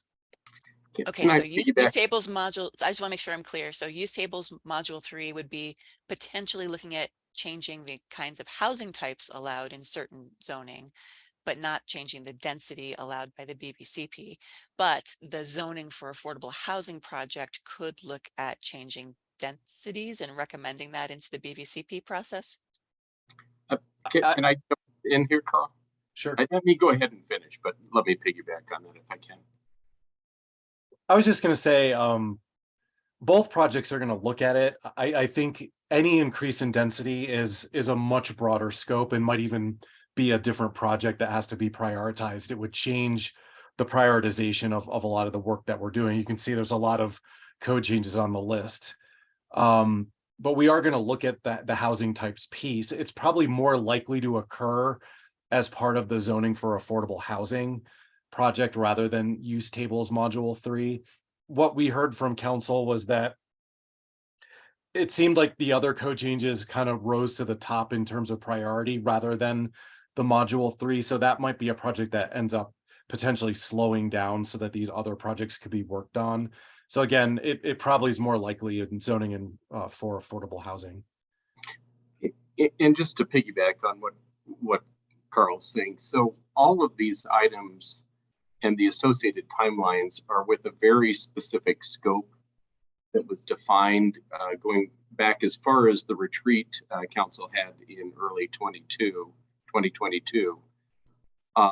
And one of the important points of conversation we had with council in November was that if in bringing any of these items forward, whether it's occupancy or ADUs or zoning for affordability or module 3, if the scope of those is requested to expand, then the timeline is going to change as well. It'll necessarily be pushed out. So in the case of module 3, the timeline that's listed of Q1 and 2 is not to substantively work through that, but rather to just get direction on when and how much of a priority that might be for later in the year in 2023. Similarly, some of the things Carl described, and Carl, keep me honest on this, but some of the things Carl described with the zoning for affordable housing and the possibility of some of those changes that you were asking about, Laura, those would represent a increase in the scope. What was scoped out again with council at their retreat was a very narrow focus, mostly around the lessons learned from the Diagonal Plaza project. But if there's a desire for council to expand to some of those other items, such as what you're asking about, Laura, then that will necessarily change those timeframes, and council's aware of that. Thank you. Understood. Absolutely. You got to manage your workload and manage expectations. And I know you're juggling quite a bit. I do want to just take a minute here and talk about one thing that's important to me in terms of when we make some of these changes, kind of having the end game in mind or doing it right. And I know that we can be incremental about some of these things. But one concept that I'm going to bring in whenever I possibly can is a concept from the Missing Middle Housing book by Daniel Perolik, which is that when you are thinking about changing what is possible in a single family neighborhood, one concept that can be very powerful and help lead to more community acceptability is to think about what is the building envelope that is possible now with a single family home. And in my neighborhood, what's going up is 7,000 square foot houses. Like, I'm not exaggerating. Like, literally the last 2 scrape and builds are over 7,000 square feet. What would make sense in terms of how many units you would want to turn that into to make it more affordable? Because just dividing that into a duplex, 3,500 square feet duplexes, that's still going to be a multi-million-dollar duplex, right? So thinking about duplexes and triplexes can make sense with some building footprints. It doesn't necessarily make sense as a way to increase affordability with very, very large potential single family home footprints. And I know that that would invoke changes to the BVCP and density issues and infrastructure. And this is a long-term consideration. I'm not expecting that this is going to happen maybe even within my term of planning board, but it is something that I want to keep on the table and keep us thinking about, is that it's not necessarily about just duplexes and triplexes, but about what makes sense with the building envelope that is possible today, now, right? Like in my neighborhood, if that 7,000 square foot house was changed into a quadplex or even 5 or 6 units, I'd be pretty happy about it, right? And that's nowhere near possible today. So it's something I want to kind of keep on the horizon. Again, understanding that that's not anything imminent. I have one last question, but if folks want to go around and come back to me, John, it's up to you if you want to. Go ahead. Okay, Get my it off last your- question. Something I did not see on your work plan, but I think you've talked about it in the past is how Planning and Development Services connects with the airport master plan update, and especially that first phase of considering that provision from the BVCP, the last update of should a portion of the airport be changed to residential and neighborhood serving uses, which is a planning question more so than a transportation question. And I know that transportation staff are leading the airport master plan update, but that there's like a phased approach where first you're going to do a lot of community outreach and consider that question about should the land use be changed to be more residential and neighborhood serving uses. And I just wanted to check in on where that fits in with your workload and the priorities that you've discussed with council. Yeah, sure. Brad, I'm happy to chime in on that one. So it was not listed or discussed specifically with city council just because it was not identified as one of those council priority projects from the retreat, but it certainly is on the work plan. Kathleen King, who led the East Boulder Subcommunity Plan, she's engaged with our transportation colleagues to participate as part of the community conversation, which, as I understand, is intended to kick off, I think, this as early as this month. So that process will be occurring over the next 6 to 7 months, as far as I understand. And is Yeah, that something that we'll be getting updates about? I'm sorry if I can just add to that real quickly. So to the kind of bigger picture of the use of that area, it's my understanding council plans to start to look into that question on January 12th here at their study session. There's a presentation from transportation staff about that threshold question, which will be discussed by council members, as well as an update of the transportation or airport master plan that Christopher just alluded to. So I think we'll know a lot more based on that study, and you may want to plan to kind of listen in on that one. We will be. I will be. So. Thank you for the heads up. And that is something that's going to come back to us with updates on how that's going? We can do so. But, we Yeah. probably, yes, I mean, we can certainly do that. Thank you so much. Sarah, I'm just curious, what is zoning for affordability, given that affordable housing is legitimate or allowed in literally any zone in Boulder except maybe community business? Just what does that mean? What city council means by that? Yeah, are you able to kind of give that very surgical list of items, Carl?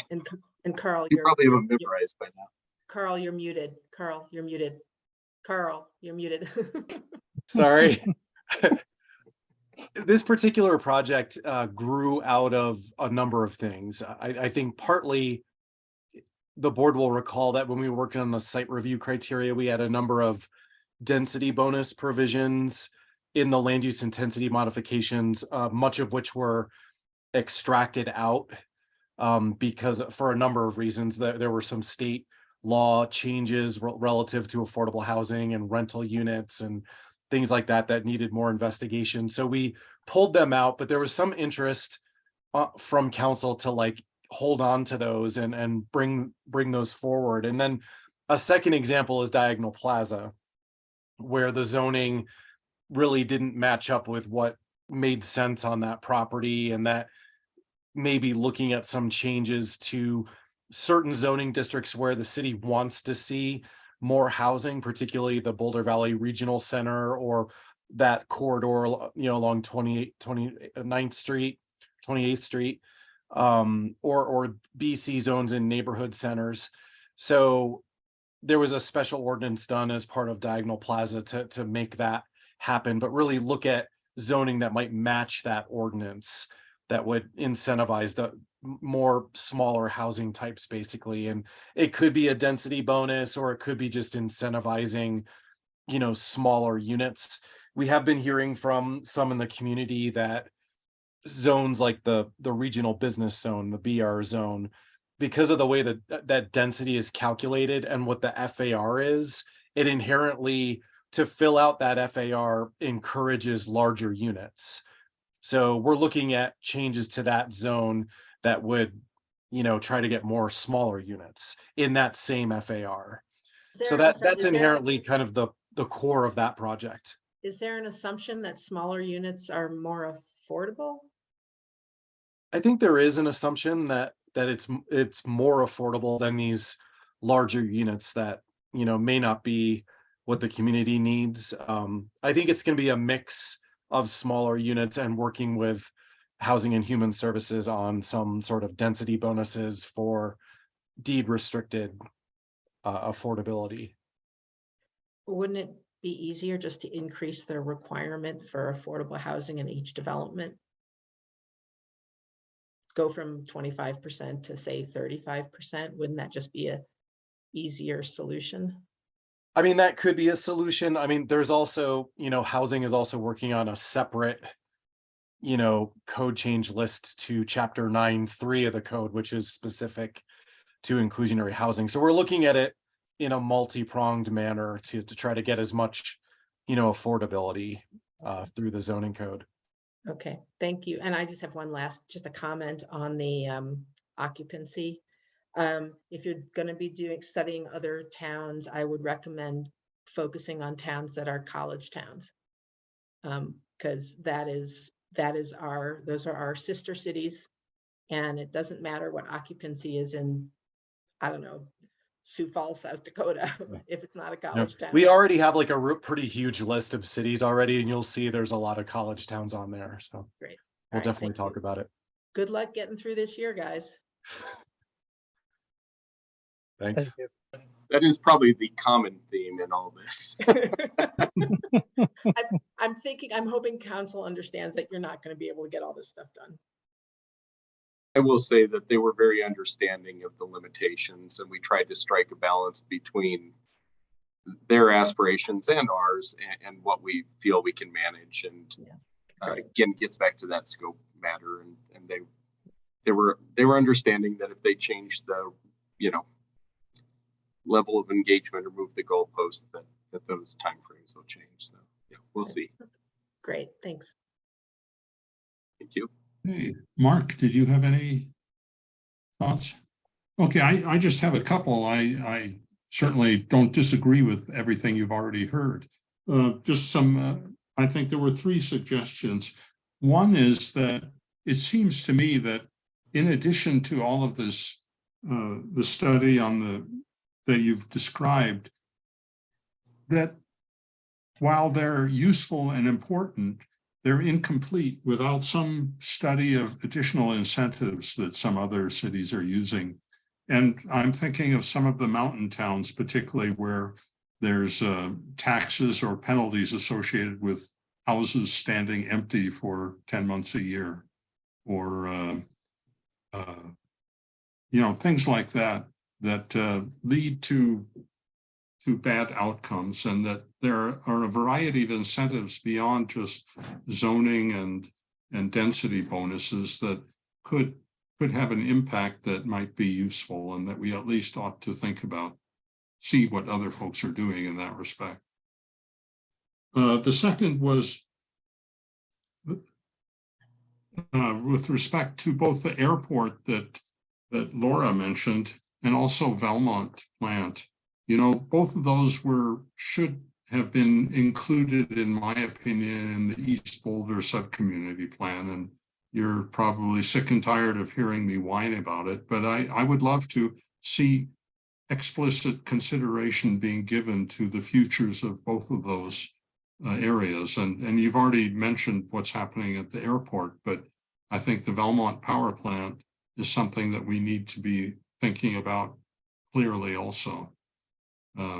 And I didn't see that listed anywhere, but I'm not sure how, given manpower constraints and everything else that we're working with, how it happens, but it shouldn't be forgotten.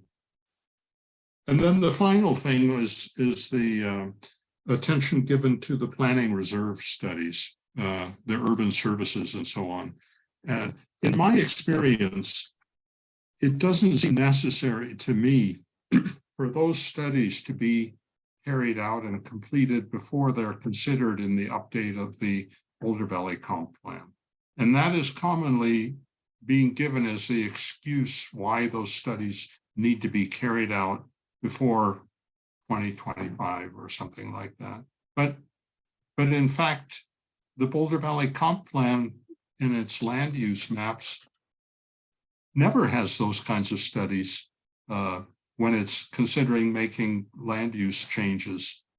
So the urgency, while I understand that before any physical development happens there, that needs to be done, it doesn't seem to me to be so urgent to be done for the next Boulder Valley Comp Plan update. So for me, you know, my opinion is that could easily slip without consequences for the Boulder Valley Comp Plan decision making. Anyway, one man's thoughts. Okay. Go ahead, Brad. If I can just add one last thought, which is really just a huge note of thanks to Carl and Lisa and Christopher and his team. Charles, there's just been an inordinate amount of work in trying to manage and advance some very, very complex topics, which I appreciate you all are acknowledging. But I just want to, for the record, state the appreciation that I and many others have for the hard work that they've done and continue to do. And you know, Boulder's an exciting place with exciting possibilities, and we find ourselves doing some very interesting research that I think is really productive and pretty complicated and pretty sophisticated. So big shout out to that group.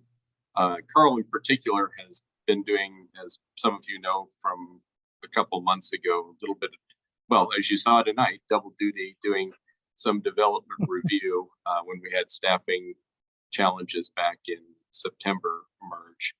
And he is close to his ending that tour of duty as we've staffed back up, but just want to give a huge thanks to Carl in particular for carrying a couple buckets of water this last 6 months.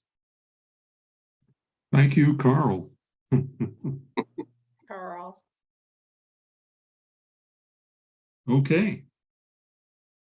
And thank you, Brad, for making sure that, you know, in our efforts to be efficient and to give you the feedback that you have asked for, which generally tends to focus on what would we change or what would we do differently, that we are also celebrating our accomplishments and our wonderful staff who, you know, you really, really put in the lion's share of the work. And we just so benefit from your expertise and your guidance and your experience. And so thank you so much for everything.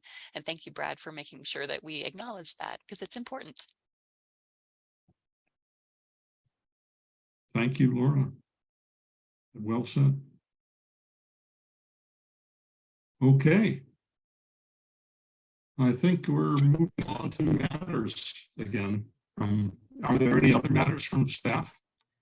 You know, just one that I'll add, we have not forgotten about the I don't know if education session is what we ended up calling that, but the discussion around meeting processes that we committed to last year, and we're working to get that scheduled. And other than that, as I alluded to earlier, it's a fun, full, and fantastic year ahead. So strap in. We got a full plate for you. Okay, thank you. Matters from the board. I can just say one thing, that you ought to be thinking about potential people you want to be serving on planning board with. My term ends in a couple months, and I think nominations are being sought by the city for new members. So get your friends who you want to serve with to apply. Big shoes to fill. Okay, well, if nobody else has anything, Happy New Year, and See you in a week or two. Thanks, Thank you. everybody. Good night. Good night. Thanks. Have a good night.